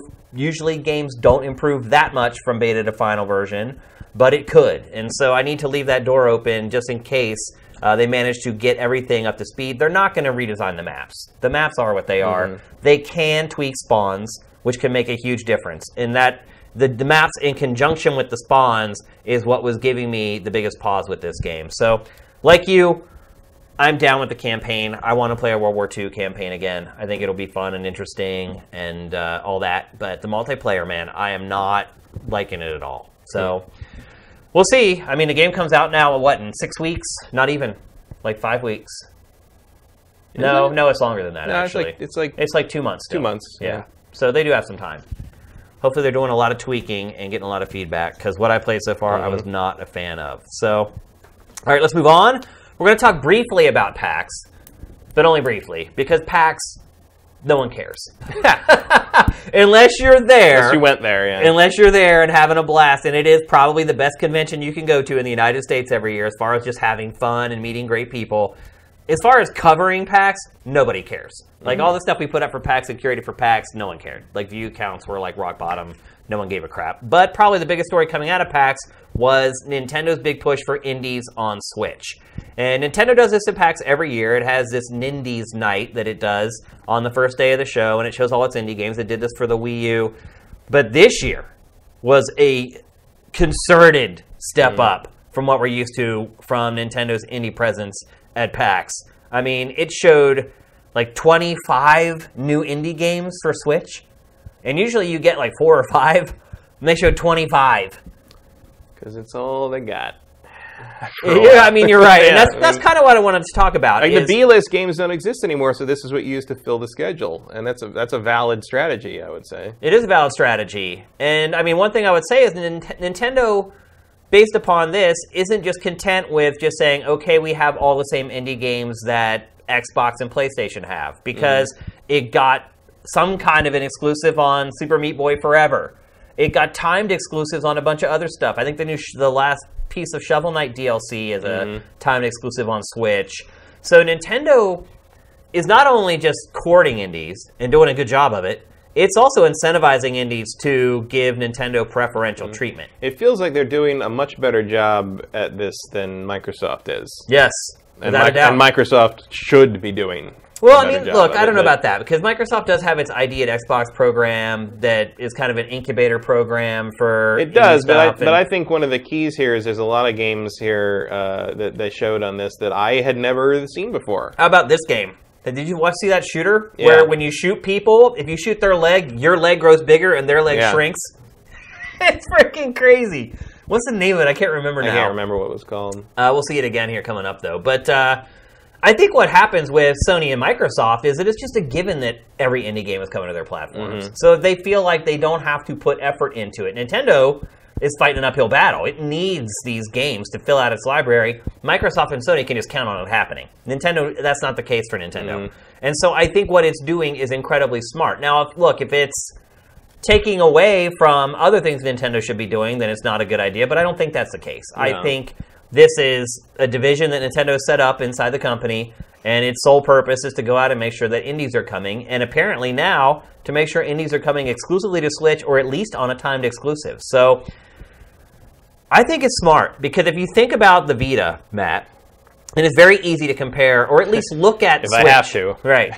But it's very easy to look at Switch and then kind of look back through history of what happened with the Vita. And there are people who love the Vita and still love the Vita. And why did they love it? All the indies. Yeah. Being able to take indies on the road. And I think that's one thing that Nintendo has recognized. And I think that's an advantage of Nintendo being a Japanese company, was watching what the Vita did in Japan and seeing how it remained a viable platform much longer, and then looking at the Western market and saying, well, it wasn't really a viable platform after the first year in America, but the people who continued to use their Vitas, what were they using it for? It was to play these indie games on the go. And so I think this is an incredibly smart strategy. Or their anime porn. Right, or whatever. The multimedia properties. Yeah, you got to find your niche. And, which is something you can't do on Switch. So yeah, Nintendo's probably not going to go for the anime porn thing. No, I'd say definitely not. It's those games. I mean, they're not porn, but they're like, they're are they? They don't go far enough to be porn, which is kind of they're kind of this, to bring up the Spice Channel for the second episode in a row. Yeah, that's after pretty doing much 100 episodes without ever mentioning it. That's basically what they're doing on the Vita. Yeah, but this, there's a lot of stuff that looks good here. My concern, as someone who owns a PC that can run all this stuff, is how's it going to run? Because sometimes there was minor frame rate issues in the bonus stages in Sonic Mania, which I feel like that shouldn't be a thing on modern hardware. No. But if Nintendo's supporting this stuff, hopefully they'll get stuff optimized well. Well, if you really want to go down that rabbit hole, you're going to have to start buying micro SD cards to play all the features in some games. Like NBA 2K18, if you do not have a micro SD card, you cannot play all the modes in the game. Mm-hmm. And now, it seems like every week there's LA Noire was just announced. It's being revived for VR, and it's coming to Switch. On the Switch, it's going to cost $10 more. It's funny. And really, $40 is already too much for that game. No, absolutely. $50 is just that. Forget it. That cartridge tax. That's insane. It is insane. I just can't understand how Nintendo is so short-sighted to put so little storage in its system again after the Wii U. It is mind-boggling. Storage is so freaking cheap, dude. There's no reason for this at all. So look, while I think Nintendo is making the right moves with its indie stuff, because look, Nintendo figured out a long time ago it cannot produce enough quote-unquote AAA big-budget games to satisfy its platform. Mm-hmm. And on the Wii and the Wii U, it was way behind as far as indies were concerned. And I think it concentrated way too much and cared way too much if the indie games that were coming to its platforms were exclusive. I feel like it had transferred its first-party strategy over to the indie stuff coming to its console. And now that Nintendo's like, whatever, we'll take all the games everybody else is getting, maybe incentivize some of these developers to do a little something extra for our platform, or give us a timed exclusive on it. I think it's a really smart move. And the other part of it, too, is that Nintendo fans are generally core gamers. Like, the kids, obviously, there's sort of that whole kids market that buys Nintendo stuff, or their parents buy it for them. But the people who really love Nintendo, they know games, and they know all the games that are coming out. They're into indie games. So I think this is a smart move by Nintendo, and it's a noticeable move. Like, a lot of times when corporations change strategy, you can hardly even tell that they did it. With this, it was blatantly obvious. I've never seen Nintendo push indie games like this, ever. So it's good to see Nintendo at least learning in some ways from its past failures, even if it didn't with the initial hardware for Switch. And it still boggles my mind how little memory there is in Switch. I'll never get it. Especially if Nintendo was thinking all along, hey, this new strategy we have is more indies, which are all downloaded. Yeah. You don't ever buy box copies of indies unless they become smash hits, and then they put out a box version of it with all the DLC and whatnot. Typically, you're going to download this stuff. And while they're not huge downloads, they still take up space. So, my Switch is already full. I don't know how you're sitting on yours, but mine's already full. So I got 2 games, so it's not a... Well, you only need a couple more, and it's full. Well, the other thing, I hope they improve their store. Yeah. Because the Switch store is pathetic right now. Because you can look at new releases, you can look at popular releases, and you can look at upcoming releases, and you cannot browse. Yeah. Like, otherwise, if you want a game that's not on one of those 3 like promoted categories, you have to search for it directly, and you can't just look through genres. And early on, that makes some sense because you don't have enough games to make up fill out those categories. But as you move forward, especially with games like these, you're going to want someone to kind of browse and impulse buy, and they need to get on that. It's just the lack of movement on the online stuff on that system is really concerning. And it was, people were asking, it's whoa, they put LA Noire on there and not GTA 5. Why not GTA 5? That ran on 360 and PS3. I'm like, well, because Rockstar probably wants to wait until the frickin' online works properly, because that's where their money is made on GTA 5. Yeah. And so that's what they're... look, LA Noire was not my first or second or third or fourth pick for a remaster from Rockstar. Nope. But but it was the quick and dirty, easy one for them. It's the offline game they can unload real fast and not have to worry about the infrastructure. Get something on there, learn the system, and maybe next time we'll get something else. That, look, I don't care about playing GTA 5 on Switch, but it makes sense. It's on everything else. The big story is Rockstar on Nintendo platform, because it's been since the Wii Rockstar Table Tennis, I believe, was the last game Rockstar released for Nintendo. Yeah, unless there was something like some permutation. Was there like a Bully rematch or something? I don't think there was. So. I don't think so. I think it was Rockstar's Table Tennis was the last one. So. That sounds right. But here, just to put it in perspective, we've been talking here for 10, 15 minutes about this. Mm-hmm. We've seen game after game after game. Like, there are a lot of indie games coming to Switch. Yeah, there's a lot of stuff that looks good here. I think that's a big deal, and it's something Nintendo hasn't had. I think it's going to soften the blow of the usual long sort of hiatus between first-party software for Nintendo consoles. So, we were kind of wondering what comes after Mario. Mm-hmm. And you got Smash and Pikmin and some things there, but these games should be able to fill the void nicely. It seems like the average consumer is becoming more welcoming of games like this as well. Xenoblade did slip the next year. They admitted that. Did it? Did it? I didn't hear that. I thought I heard that. I didn't hear that. Did that not happen? No, I don't think so. Maybe that's just what I'm expecting. It was at PAX, and I didn't see any reports like that. It got glowing. I'm mixing it up with Ni no Kuni 2. Yeah. Ni no Kuni 2 slipped to January. It did. That's right. Yeah, but glowing reports on Xenoblade Chronicles 2 out of PAX, by the way. Mm-hmm. So keep an eye on that one. Looks like they're saying it's still coming by the end of the year. I'll still be surprised if it does. I'll still believe that when it's in my hand, but, we're getting close enough that I'm starting to believe. Yeah. Seriously, because at this point, you kind of have to say, it's not happening. But once we cross into Q4, if they haven't said anything, I'm going to have to say, no, it's coming then. It's coming. Because then they're liable to the stockholders. Yeah, you're liable to the distributors. Yeah, and distributors, So, breaking point for that's coming up real quick. Let's move on. We're going to talk next about the remaster of the first Yakuza Kiwami. Mm-hmm. Matt, you've been playing this game. Yep. And it's Yakuza. I mean, it's really good. I mean, I haven't played the first game. The PS2 first two games are on PS2, and they're pretty primitive by modern standards. They were kind of primitive by then standards, frankly. Yeah. And so this remaster is a little buggy here and there. Yeah, it's all right. It's running off the same stuff that Yakuza 0 did, and it's also, by the way, so a lot of people are kind of thinking, oh, this is a perfect jumping on point. No.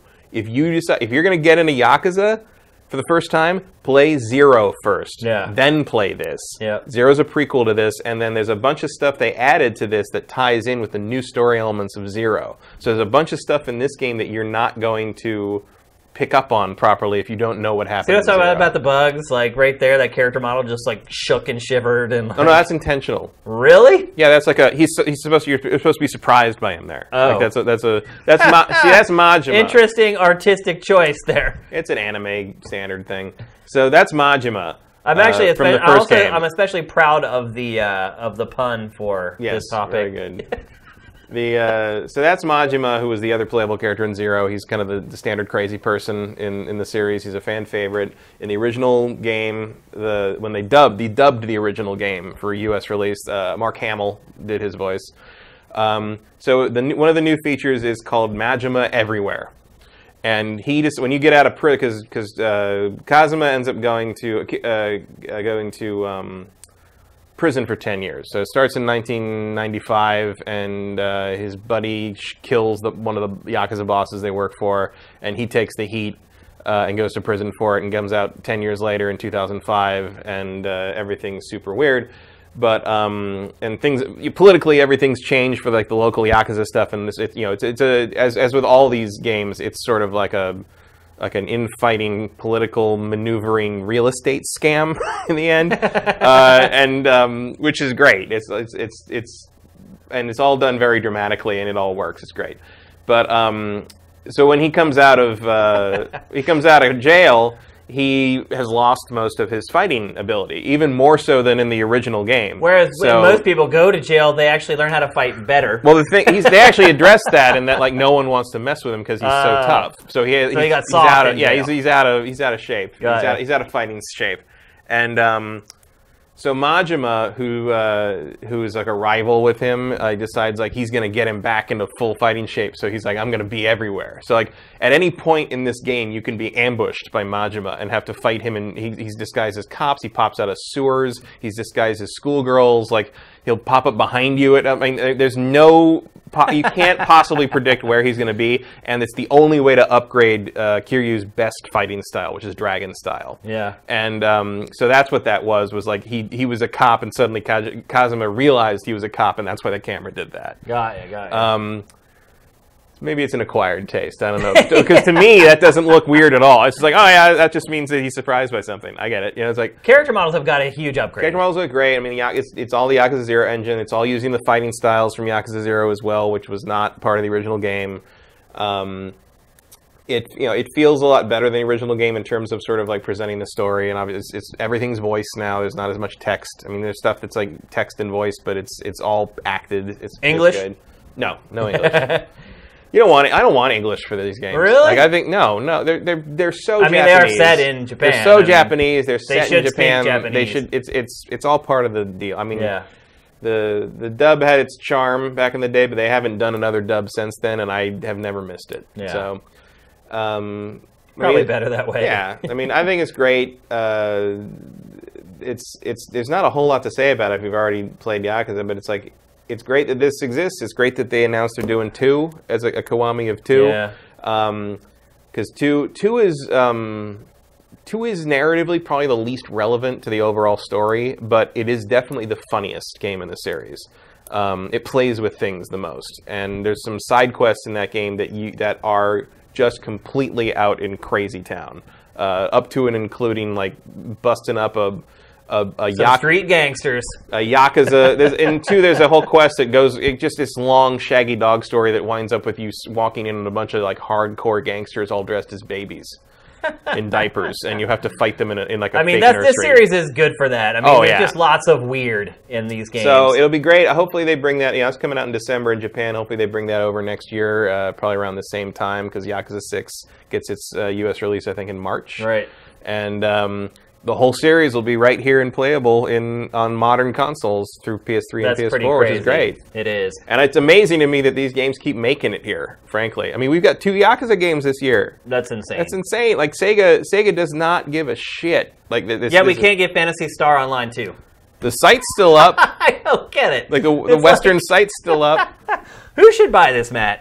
What if somebody's, like, looking at maybe Agents of Mayhem or this game? I'll buy this over Agents of Mayhem. Really? Well, I mean, it's not the same game remotely, but like this is it's an open world action game. Not really. I mean, this is an action RPG with a largish map of streets to run around in. The combat in these games though is pretty.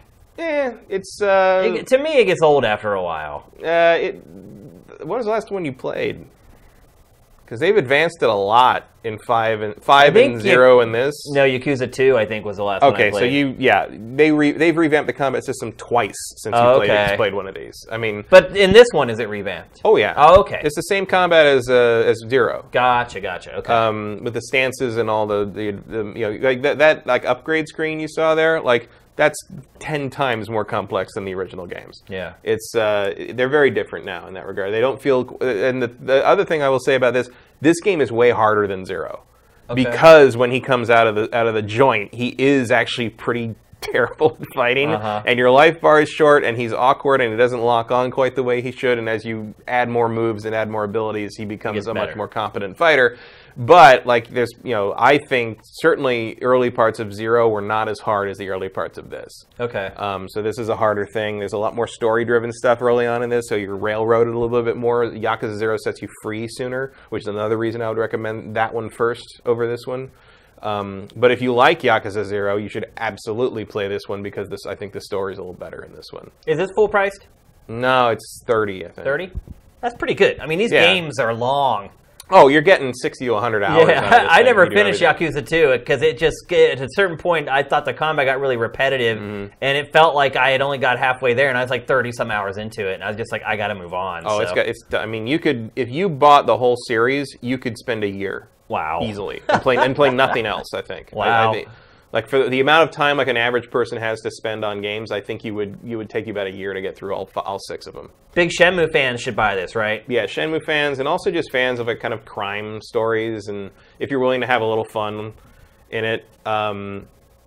I think it's worth playing, and if you like any kind of, there's a whole genre of Yakuza films that exist, mainly the Battles Without Honor and Humanity series, which this takes a lot of inspiration from, and also if you just want something that is different, because there's nothing else like these games out there. And I think if you want to, with a wink and a nod, obviously, if you want to learn a little bit about kind of Japanese culture, I think these games are kind of good for that too. Right. And I think Shenmue was really great for that as well. So yeah, I mean, I think this one goes for broke in a larger It's certainly sense, over the top, but it does kind of hint at what it's like to live there and kind of the things that are going on. I remember the first time I ever went to Japan, our fixer, who is basically someone you hire to go around with you, who translates and kind of shows you the city.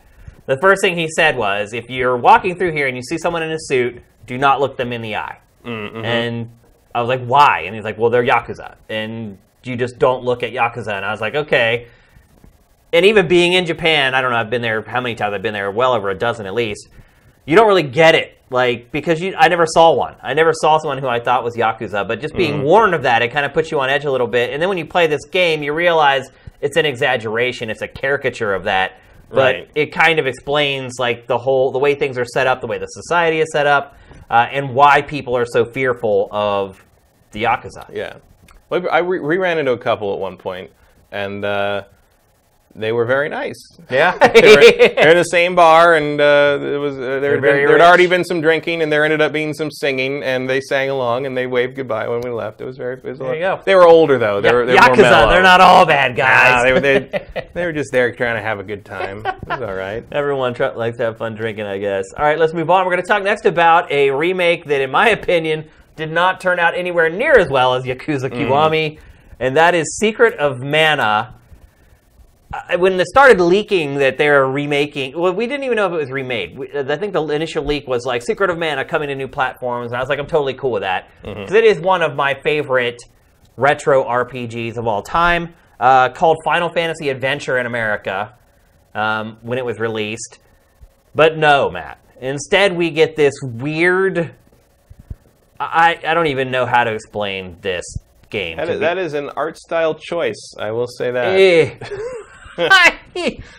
Dude, it's like it was made for the N64. Wow. Yeah, it's awful, dude. I cannot believe it. It's like they're taking a part of my childhood and just wiping their butt with it. I would have been far more happy with Secret of Mana available across all platforms with high-res sprites. Jeez, that guy's face. Oh, all of it. The whole thing is just terrible, man. It's like a crime against humanity. And so when I first saw the debut trailer, I was like, oh, that doesn't look good. Look, the one dude has no nose. None of them have noses. And then I was like, all right, well, maybe once I see the gameplay, then I'll kind of come around on it. And then they showed the gameplay at PAX. And it's just a completely different game, I guess. It has the same plot, same characters. I'm assuming the same systems under the hood and the same number crunching that's going on. But as far as the presentation is concerned, it's awful. I don't understand it. It looks like a mobile game, doesn't it? Yeah, well, I mean, Square does have a history of doing the mobile things and then just slapping them onto other platforms without... I mean, they did that with Final Fantasy VI, too. Yeah. I mean, I like Secret of Mana. Isn't that it's in the Super Nintendo Classic coming up, right? I believe so. Yeah. I think I'd rather just I think we already failed on figuring out what games were in the Super Nintendo Classic, or at least I did. I know the one time we talked about it, I was like, I wish there was another Punch-Out in there, and it has Punch-Out. Oh, Punch-Out's in there. Punch-Out. But I'm pretty sure this is on there, the original one of this, which is, I'll probably just wait for that. Yeah, it's tough. Were you a big fan of Secret of Mana back in the day? I wouldn't say I was a big fan, but I did enjoy it. It was one of my favorite turn-based RPGs back then, for whatever reason. But seeing it be desecrated like this is hard to watch. I think it comes out early next year on PS4, Xbox One. I don't know about Switch, though. I can't remember if it comes out on Switch. It looks like a Switch game, though, doesn't it? It looks like it was built natively for the Switch, and then they're going to up-res it everywhere else. But Yeah, there's not that much to talk about with the game. I just wanted to bring it up and get it on everyone's radar in case they care. I was once a huge Secret of Mana fan, and I was really excited for it when I heard about it, and then I watched this, and it all went away. So yeah, I'd heard about the remake, but I did not realize it looked like that. That's it. I don't know, saves me some money. It does, that's for sure. And a lot of time, because that is no small game. All right, let's move on. We're going to talk next about Mario.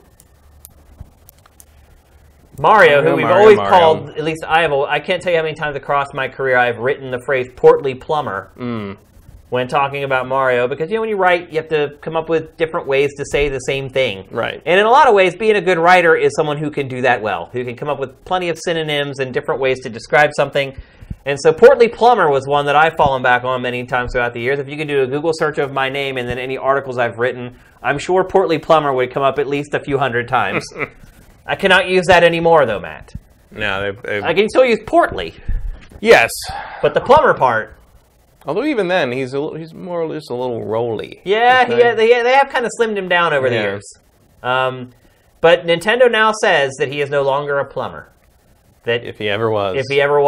But if I really think about it, like going back through the history of Mario, was he ever a plumber? I don't know. I mean, originally he was a carpenter. Yeah, I mean, if you think about it, he's in sewer pipes. Yeah, well, originally he was a carpenter in Donkey Kong, and then the ads for the original Mario Brothers, the home version of Mario Brothers, were like a comic with a song in them, oddly enough, which is you can't sing in a comic, but okay. And it was Luigi. Luigi was a plumber. And he was having all these monsters pop up through the pipes, and he was freaking out about, Mario, where are you? And so Mario was supposed to go help his brother deal with this plumbing problem.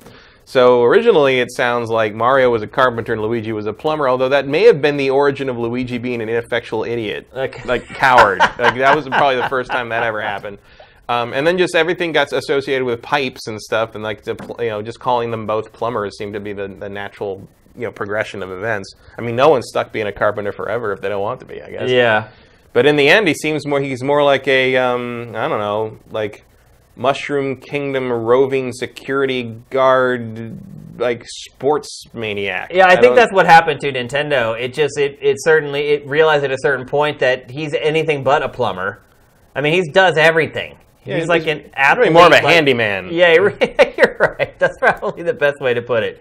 A jack of all trades, maybe, is another way you could describe him. He's certainly not a plumber. And he's not just a plumber, anyway. Right. And so the sad part about all of this, Matt, is that certain people have decided that this is Nintendo making a political statement. That Nintendo's trying to...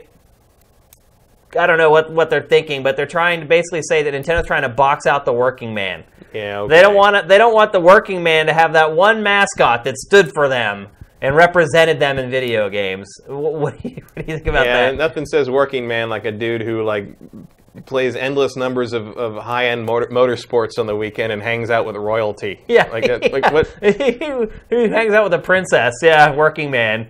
But I found it funny that it seems like in today's climate, people will try to politicize anything. Oh yeah, they tried to politicize Mario being a plumber. But I love the idea that Nintendo would ever consider anything. I mean, has Nintendo thought that deeply about any of Mario's character? No. If anything, Nintendo does everything it can to avoid that type of stuff. Right. If anything, Nintendo's thinking on this was well, we don't want to call him a plumber anymore because he needs to be for everyone. Right. Not that they're trying to exclude someone. It's not exclusatory. Mario can be whatever you want him to be. They want everybody to come in. Yeah, Mario's for everyone, not just the handyman or whatever. But maybe that's where the root of the problem is he may not be a plumber, but he's a big fan of plumbers. Right, yeah. Keen interest in plumbing. Yeah. No doubt. It's like the graphic says, plum dumb. The whole thing is just completely stupid. First of all, I think Nintendo coming out and saying he's not a plumber anymore is dumb. I think the reaction to it is weird. dumb. What made them feel like that was necessary at this point? Maybe there's something in Super Mario Odyssey. I mean, if anything, wasn't this really his opportunity to be a frickin' plumber? He's got New Donk City. Yeah, he's finally somewhere there's plumbing. He can go he can go around and unclog pipes all damn day long. Maybe he doesn't do that, and they got ahead of that, so it explains why. They're trying to get ahead of the no plumbing controversy before the hashtag starts. Hashtag no plumber. I don't get it. I don't get any of it. I don't get why Nintendo made a point to announce this. I don't get why people are up in arms over it. I don't get any of it. But I guess some people just need to generate outrage for some reason, Matt. I don't understand it. But people take their Mario very seriously. Apparently so. Frankly, I thought there should have been more outrage over the fact that his name is Mario. Yeah. The man with first and last names that are the same. And Luigi's name is Luigi Mario. Which, like, that makes Luigi the normal one, people. Right. Like that. Him and his death stare. Yep. All right, let's move on. We're going to talk next about Destiny. It's our last normal topic of the week. Destiny 2, rather. I have not had a chance to play much of this. I played a lot of the beta, but I have not had a chance to play the final release of this because, again, I've been working on the Patreon like an idiot. So I've had very limited time to kind of sequester away to play video games. Matt, how much have you poured into this game? Again, with a caveat for people who may have never watched this before, Matt is a huge Destiny fan of the first game. I don't know if I would say fan, but you played the living crap out of it. I played about 200 hours of it. Yeah. I put a fair amount into 2. I think 2 is really good. Like it's getting Game of the Year discussion out there. I mean, it's the first game was a really solid like core gameplay mechanic, which is blowing heads off. I mean, the moment to moment. Ultimately, yeah. Moment to moment gameplay feels really good. Like, and the wrapper on it was everything else was just sort of mediocre. This one is a legitimately great game from top to bottom, I would say, with the exception of some of the microtransaction stuff and the fact that you can't reuse shaders. But overall, like what let's talk about the shaders thing before you move on. Yeah. So in the first game, this has turned into a huge controversy over the last 2 days. The fact that shaders are now one-use consumables. Yeah. So like the shaders used to be if you had a shader, you could use it as much as you wanted. And now, if you want to use a shader, it consumes it when you apply it to a piece of equipment. And you have to hope you get another one from another loot box, I guess. The main problem here, I think, is that, it's a downgrade from how they worked before in terms of player friendliness. And B... consumer friendliness. Like you can only part of the issue thing here is like you can apply shaders to individual pieces of armor now and weapons and stuff, and you kind of want to see how things go together, but you can't do that because to preview the shader, all it does is paint the whole character with that shader. Right. So you can't see what you'd look like with this shader just on your chest piece with like everything else, the original color, a different color. And so people are reluctant, and they're not like super rare. Like, a lot of people are saying that like I have like stacks of 3 of each of the ones I want to use, and it's fine, you can do that. But it's just one of those things where it's like, why take that step backwards? What has been Bungie's response on this? Because I know that I haven't seen anything yet. I know one thing, it's dug its heels in and said it's not going to change it. Mm-hmm. Which Bungie typically has been pretty receptive to user feedback, but in this case... Especially on Destiny, they did a lot of changes that the player base basically screamed at them about in Destiny 1. But in this case, I do know that it is digging in its heels and it's not willing to compromise with what the players are asking for. For now. Yeah. But at the same time, it's like, all right, is anyone going to stop playing it for that? Probably not. Yeah. I mean, it's just part of the game. I mean, they've also streamlined a bunch of other stuff to a degree that I think makes it easier to play. You don't need exotic shards anymore to upgrade stuff. You just need legendary. I mean, it's friendlier in a lot of other ways, but it's just like, what about the leveling? Is there the whole light thing again? Yeah, it's there, but it's it's just the number goes up as you equip more equipment. Yeah. Like there's only one stat for it. It's it applies. It's the average of all your stuff, weapons and armor. And it's pretty simple. Everything has got like a light recommendation rating, and like you're fine. It's very simple. It's not like obtuse in the same way that like the first game, you had like the armor rating was not the same as the light rating. The light rating didn't become a thing until the end game. Yep. And it never really explained what that was. Now the light rating is that's just your armor rating. Gotcha. It's just your armor and damage rate. It's just like your general indicator of how powerful your character is. So let's talk about what everyone cares about. At least what I care about, and what I think most people who are not huge fans of the first Destiny care about. Is it grindy? Not so far. No? I mean, I'm not level 20 yet. Right. I'm like level 13, I think. Mm-hmm. But like, and the leveling goes fast. Like, I know a couple of people that hit level 20 in the first day of playing. Wow. I mean, you can burn through it pretty quick if you want, especially if you want to play multiplayer.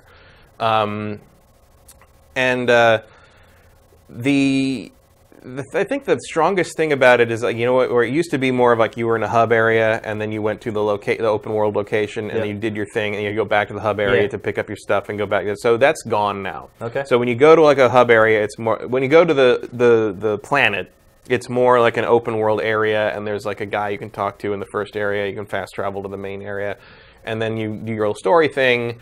And then stuff starts to pop up. So there's like public events happen much more regularly than they did in the first game, and with a lot more warning.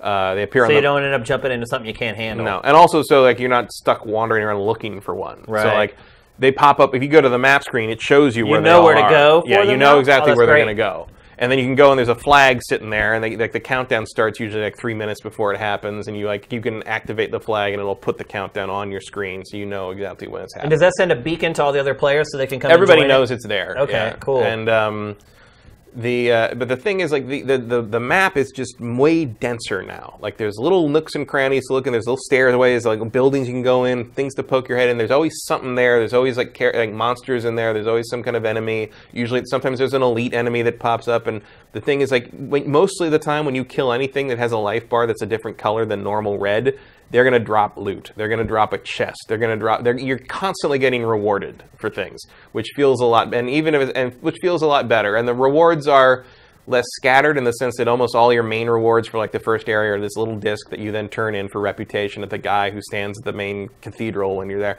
And like as you level that up and you get more rewards from that.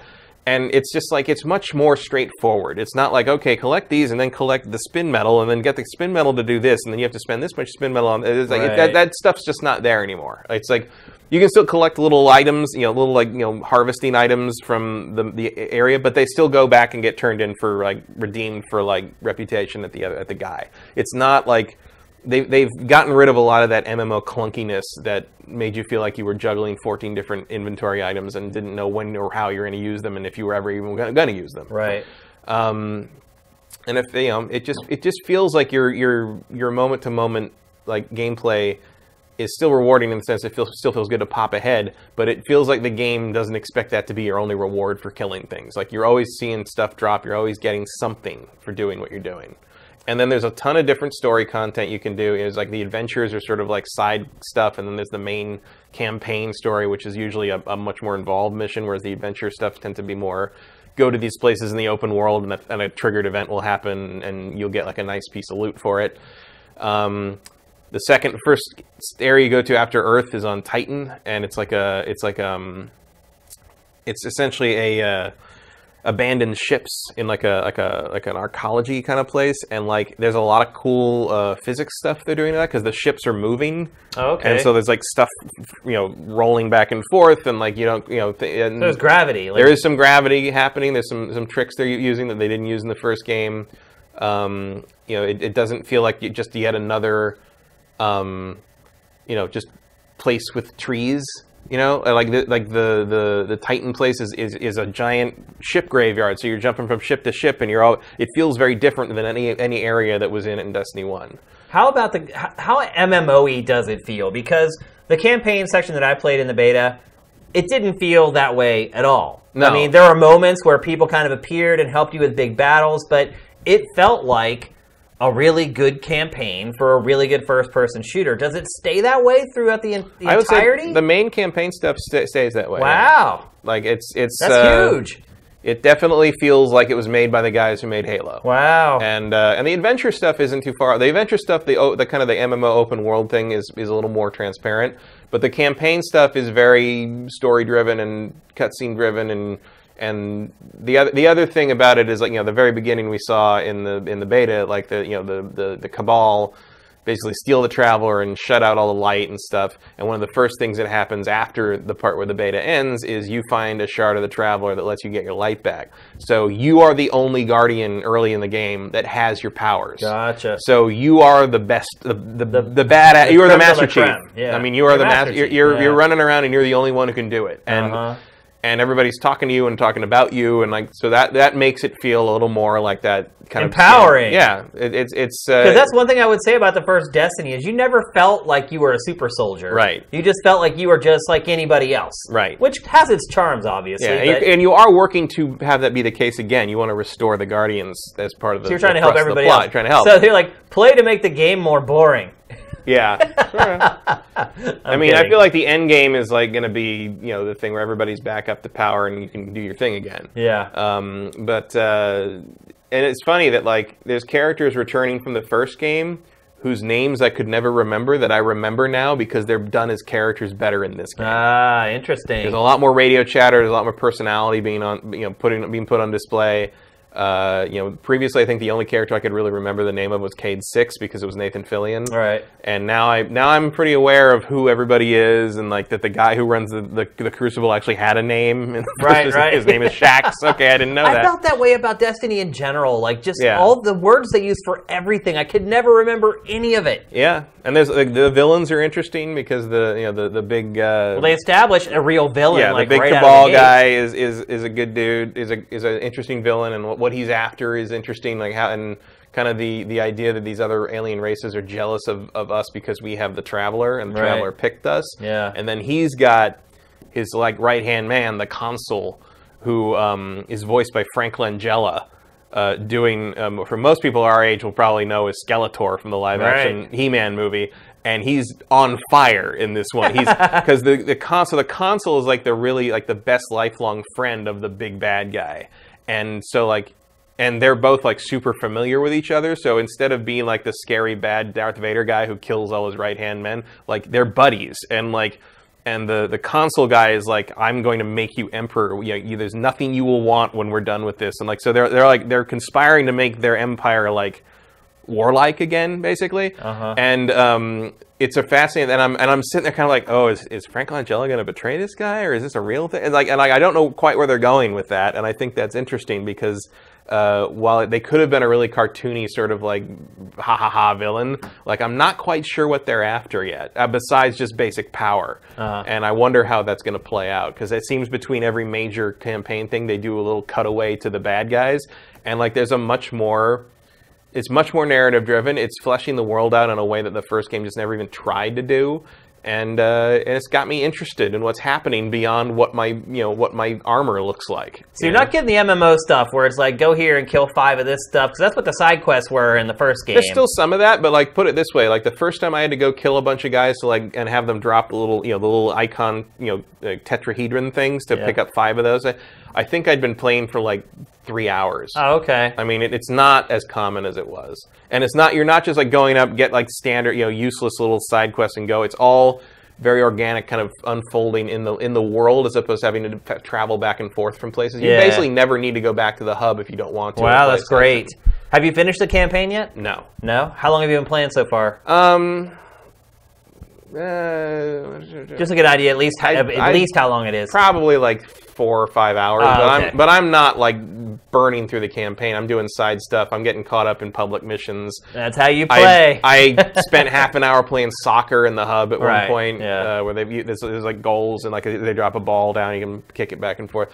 Like I'm just having fun running around doing stuff. Like I don't feel pressured. That's a good sign, though. Yeah, I don't feel pressured to like just get this done because the only good thing in it is this campaign. Like I think it all works real well and it all gels better. And it's, actually, the thing I'd say is it feels like a much more competent game than the first one was. I mean, to me, it's the game that I thought the first one was going to be. To a large degree, I think that's true. I mean, and that's pretty typical. I mean, you start with a new IP. A lot of you get maybe half your ideas in there. The execution is maybe 70% of what you hope for. Sequel, you have that backbone to build on top of. It's just like fleshing something out instead of building it from the skeleton out. So it sounds amazing. Did you go back into the Crucible at all? Yeah, I played some Crucible. How does that feel for you after playing the beta? It feels good. Any different, or I didn't play the Crucible in the beta. Oh, okay. But this feels fine. I'm not, standard Destiny Crucible action. I'm not getting totally destroyed. I'm not coming in first a lot.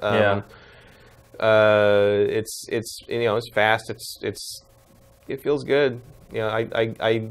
Everything, all my skills from the first game more or less translate over for the most part, and I haven't felt the frustration that was there in Call of Duty World War II beta. So It's still not my preferred method of play, but it's something I will go back to when like special events happen. I think just like the Iron Banner stuff in the first game. Well, I hope to get at least a little bit of a breather this weekend. I'm hoping to dedicate at least all day tomorrow. Definitely not Sunday. I will watch a little football on Sunday, but hopefully tomorrow I can put some serious time into this. And when I do, I will be sure to come back on GameFace next week and kind of share my take on it. But by all accounts, and I did play a ton of the beta. I played the Crucible a good bit. Played the campaign. Actually, ended up playing it twice before they shut everything down. But I have not played the final game at all yet, so I'm really excited for it. It should make for a great weekend. Maybe I'll see some of you guys online, because I know at this point I'm friends with a few hundred people from SIFTD. My friends list since SIFTD launched has just like exploded. So hopefully you guys are all playing and we can jump on and play. If you haven't friended me on the various services yet, I am Dinfire across everything, and I will absolutely accept your friend request, so send it to me. Let's see. It's time for our trailer of the week, and it is Destiny 2's launch week. I thought it was only right that our trailer of the week was for Destiny 2, but it's not just any trailer. This trailer, to me, demonstrates why Japan is so much better than the West, at least when it comes to doing live-action trailers. Japan does the best live-action trailers. In fact, I'm working on a new episode of Geif right now, so I've been gathering stuff. And let me tell you, over the last couple of months, there's been some really awesome stuff coming out of Japan. Not the least of which is this trailer for Destiny 2. It's a live action. Actually, I'm not even going to ruin it. I'm not even going to explain it. I'm just going to let you watch it. Those of you guys who are used to watching GameFace, you know right now is the time to get your questions in a chat. And when we come back from the trailer of the week, we'll start answering them. So let it roll, Sam.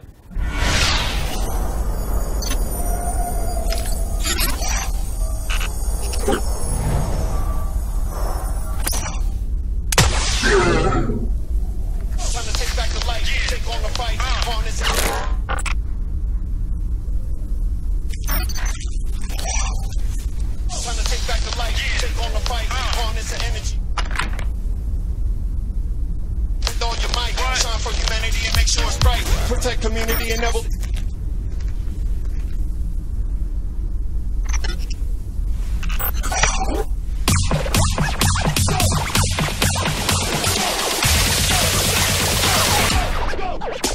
Time to take back the light, take on the fight, harness the energy with all your might, shine for humanity and make sure it's bright, protect community and never lose sight, claim your name and your home and history, believe in the ability to achieve a victory, believe in the ability to achieve a victory, let's go! You have a good time, you have a good day, gotta have some fun, you don't need to run, all you need is the dance, to hate your victory, to hate your victory, to hate your victory, let's free up, everything goes, do what you want, whatever you want, whatever you need, let's free up, anything goes, do what you want, whatever you want, whatever you need.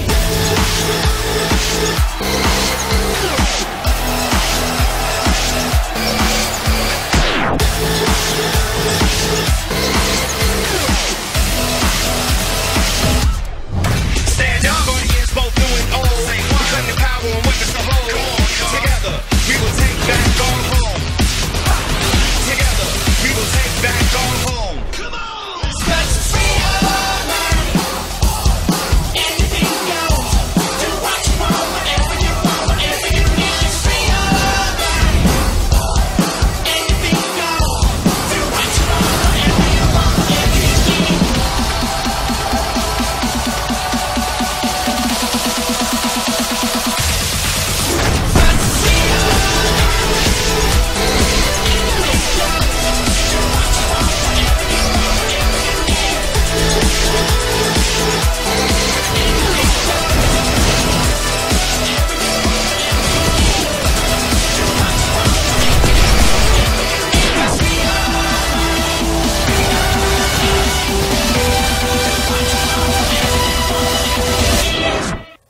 Ha!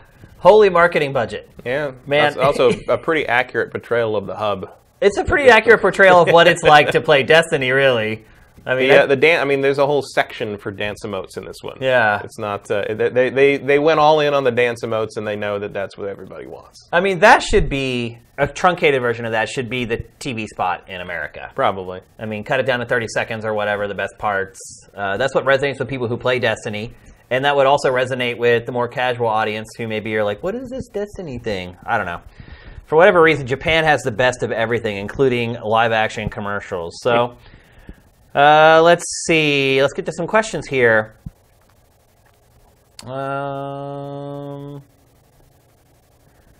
Mitchell is alive with Call of Duty World War II's competitive multiplayer looking to be a bit of a flop.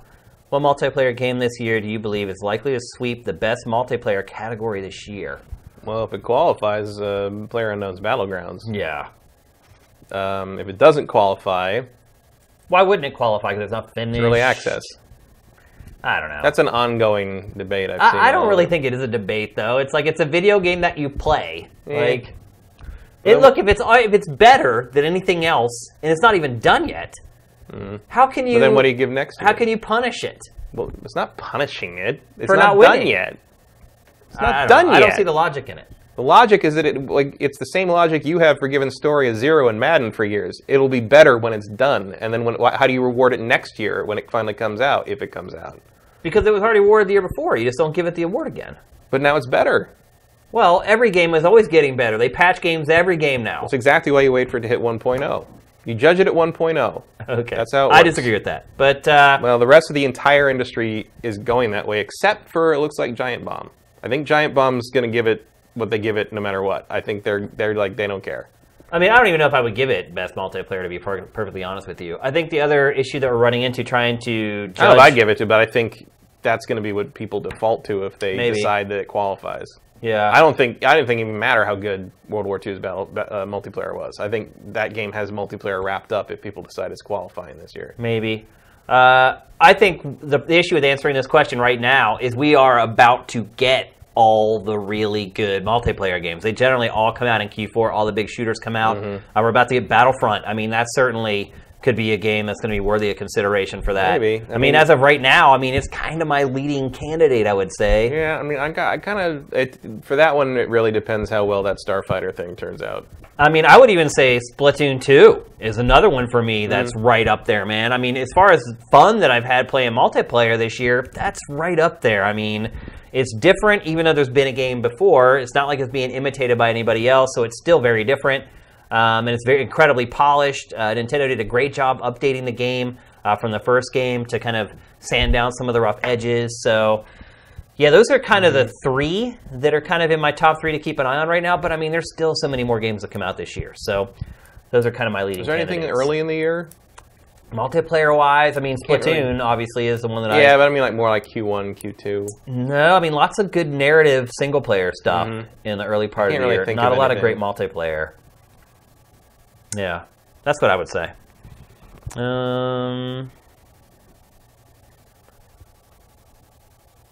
There's another good one from Mitch Was Alive, but we want to get to other people's questions. I see your question there about Shadow of War. Maybe somebody else will ask it, but... The Jstrom said, this is what our characters are doing when we're logged out. In reference to that Destiny 2 commercial. That's great. Headingham J, are either of you planning on playing the PC port of D2? And if so, which will you stick with, assuming friends aren't the issue? I'm not planning on, because I already have the PS4 version. Yeah. And I pretty much, and that friends are the issue, because that's where everyone I know is playing on PS4 for the most part. Yeah, I mean, I don't know, my friends list on Steam is probably 50, 60 people maybe. For me, it was just, I'm not waiting a month. I just don't have time to start a game on one platform, build my character up, and then just trash it and start all over again.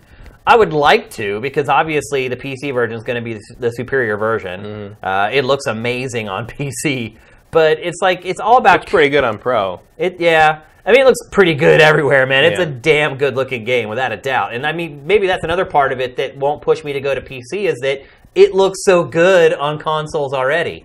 I mean, it looks plenty good enough for me on consoles. And games like that are all about community and finding people that you play with regularly. And once you kind of start a game and kind of create that community from your friends list and from coworkers or whatever, you just kind of tend to stick with it. So yeah, I don't see myself like double dipping, and I maybe give the PC version a spin to check it out. But I'm also guessing I would probably be a lot worse at the Crucible on the PC version. I just get my ass handed to me. So I would not look forward to playing multiplayer with people who play with a mouse and keyboard all the time, whereas I spend the majority of my time playing games with sticks and buttons. So,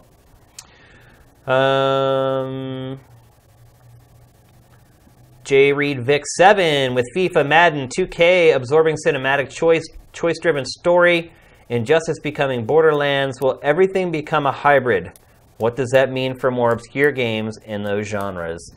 I've been saying it on GameFace for a long time. It's all becoming a melting pot where everything is just going to become an action RPG or some permutation or combination of an RPG. So yeah, I think eventually, yeah. I mean, I still think we're probably 10 years away from that happening. But it's just that move to incorporate those elements because it gives you a more of a feeling of ownership over the character and will keep you playing longer. Yeah, so. It makes sense. But I also think that we'll go through that stage where everything is kind of melting together and blending together, and you're going to get these factions of people who rebel against it. And they're going to be like, I just want to play an RPG, or I just want to play a sports game. Because you always have those people that just organically want to go against the grain and against the tide. And so I don't think like these sort of discrete genres are going to go away. I think you're always going to have a faction of people who will support those and kind of prefer them. But I think if you're talking about the mass audience, the vast majority, I think eventually it's all going to be a melting pot of RPG / whatever. It just makes too much sense. I pretty much like RPG elements in almost everything I play. And I realize everyone's not like me, but that's my personal preference.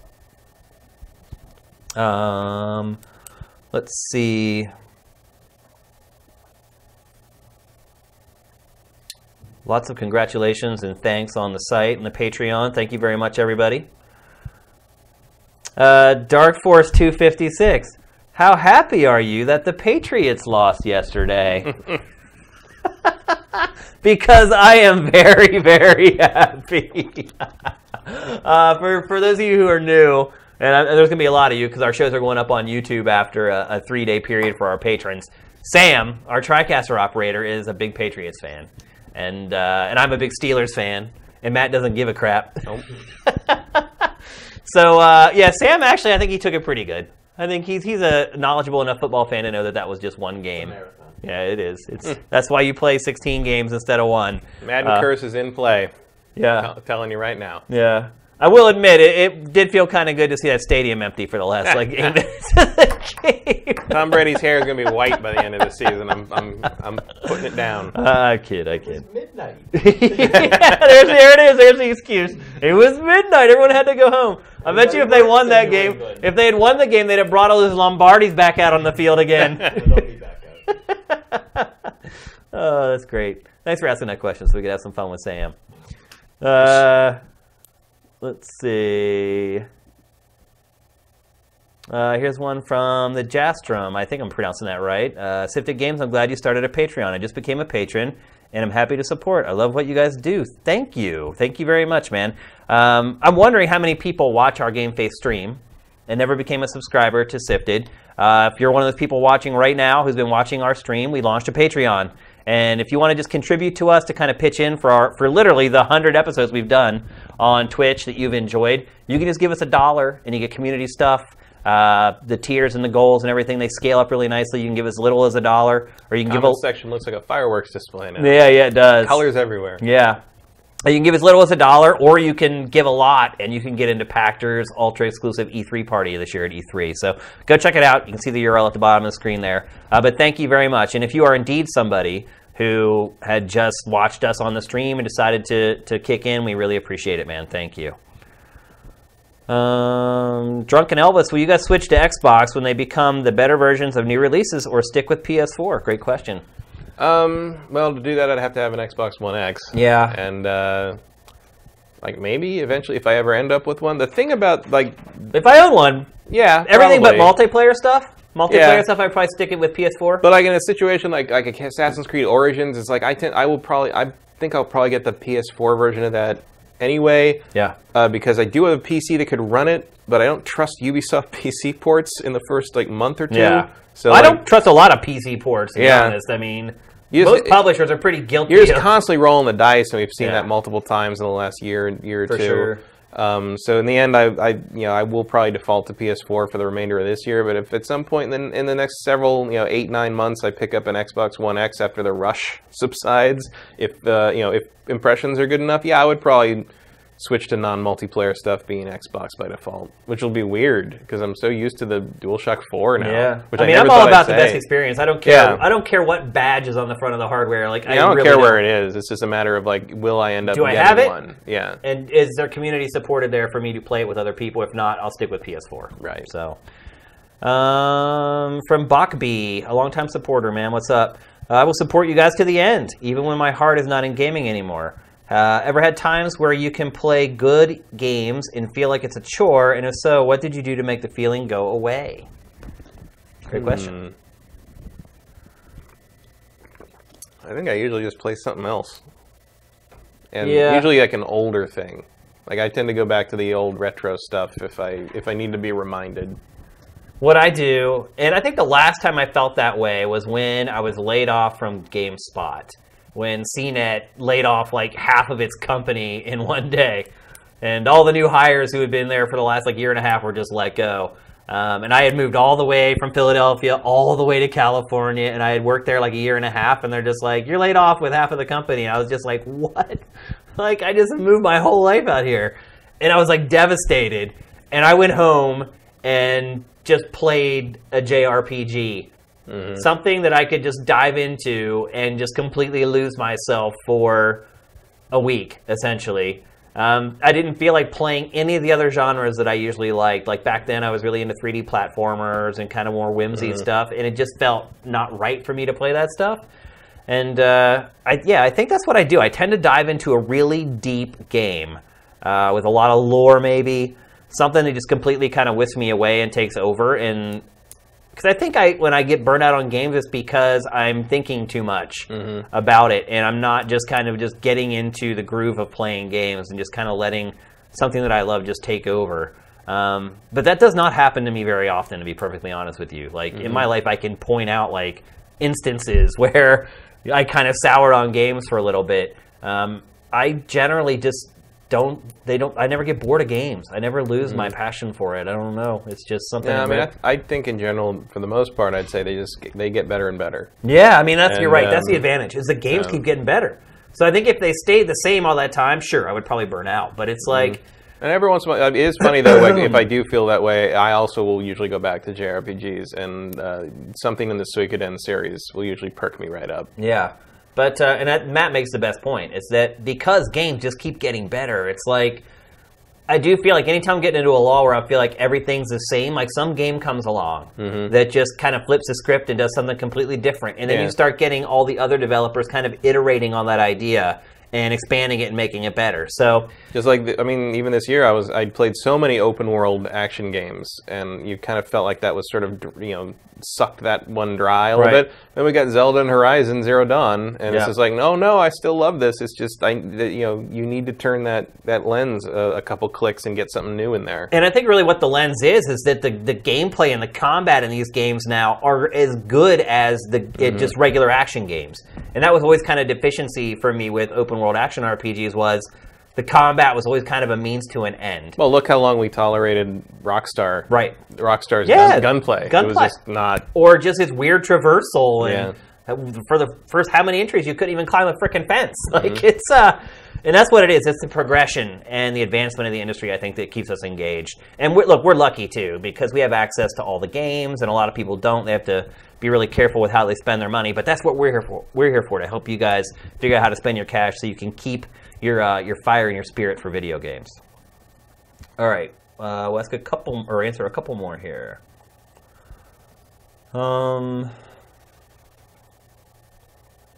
Someone asking us about tax havens. I don't know if we're the right people. The Super Bunny Hop thing. I haven't watched that yet.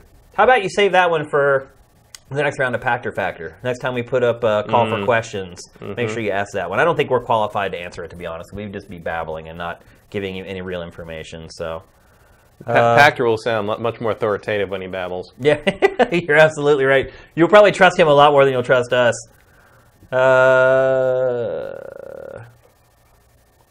W. Matthew, what do you think of the South Park game stuff revealed this week? Oh, the difficulty thing? Not well, that and just the content. I must not have seen that, then. Man, it's not pulling any punches, man. That game is rough. It is. The first one was too. I mean, yeah. I mean, I think they got to top themselves. I think that's exactly what's going on here. I think that they are absolutely trying to one up the last game. I mean, there's some stuff in the gameplay that they put out this past week. Go watch it, by the way. It's amazing. But holy cow, even me, and it takes a lot to offend me, a lot. And there was some stuff in there. I wasn't offended. I was just like, damn, oh my God, I can't believe they went there. But I think you're right. I think he's asking about the slider, the difficulty slider, that the more it goes to difficult, the darker the skin tone gets on your character. I think it's brilliant. Yeah. I mean, for all the criticism back and forth I would have about South Park and how they approach things and how people take that show, like, they're real good at kind of just, like, taking some social truisms people have trouble talking about or admitting and just throwing them right there on the screen. Yeah. And that's a great example of it. I think it's brilliant. I love it. I think it makes its point without beating you over the head with it. And I think some people may not even get it. Oh, I'm sure. Wait, why is that? Oh, it must be a bug. You know, some people are not going to understand what that's saying. I guess I'll put it on easy. Yeah. I think it's brilliant. I think it's just another way that it just shows how those guys are kind of thinking on another level and how they're willing to challenge societal norms and things like that and just do things differently. Like we were saying just 5 minutes ago about, how you get into these lulls where it feels like everything's the same. No one's ever done a difficulty setting in a game like that before. I mean, it may never be done again, but I love it. I think it was really, really great. It does start to make you wonder what they could possibly do for a third. Yeah. You're absolutely right. But, they're saying that Shelburne is saying it doesn't actually adjust the difficulty, it's just a goof. Yep. So, all right, party people. That's it for GameFace episode 101 on SIFTD Games. Before we go, with our Patreon, we have been fortunate enough to get our first sponsor. And we're going to read our sponsorship copy right now. We'd like to welcome you to our first sponsor, extraturns.com. Are you tired of paying 10 to 15% commission or more selling your used games online? What if you could sell your used games commission-free? At Extra Turns, you can. That's right. Extraturns.com is a brand new marketplace being built from the ground up to sell your games, collectibles, electronics, and memorabilia. They won't charge you a thing to sell or exchange your used games, and they'll always beat their competitors in every other category. Visit extraturns.com to sign up for the site's launch. It's not even live yet. Get in early and get your first 5 listings free. Like and share Extra Turns on Facebook and Twitter, and you're entered to win an SNES Classic this holiday season. Don't wait. Sign up for Extra Turns today and join a brand new community of dedicated gamers just like you. There you go. An eBay that won't rip you off. Yeah. That's what it sounds like anyway. Thank you very much for the sponsorship. First sponsors we've ever had on the show. We appreciate it very much. Let's see. What updates do I have? Patreon's going on. We're doing okay. We're almost halfway to our goal in a week. We got 3 or 4 more weeks here to get it up there. As I said earlier, our shows are now going out onto YouTube. So I hope if you're discovering GameFace on YouTube for the first time, you enjoyed it. And I hope that you'll consider contributing to our Patreon. Again, lots of different tiers and rewards for pretty much any budget. So, any plans for the weekend, Matt? Probably some more Destiny. Yeah, that's probably what I'll be doing. Yeah. Sam's going to be crying his Patriots tears. I don't know what to do anymore on Sunday now that Twin Peaks is over. So. Well, there's football.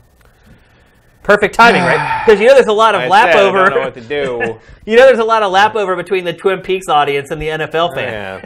Yeah. Some damn good kickoffing. Yeah.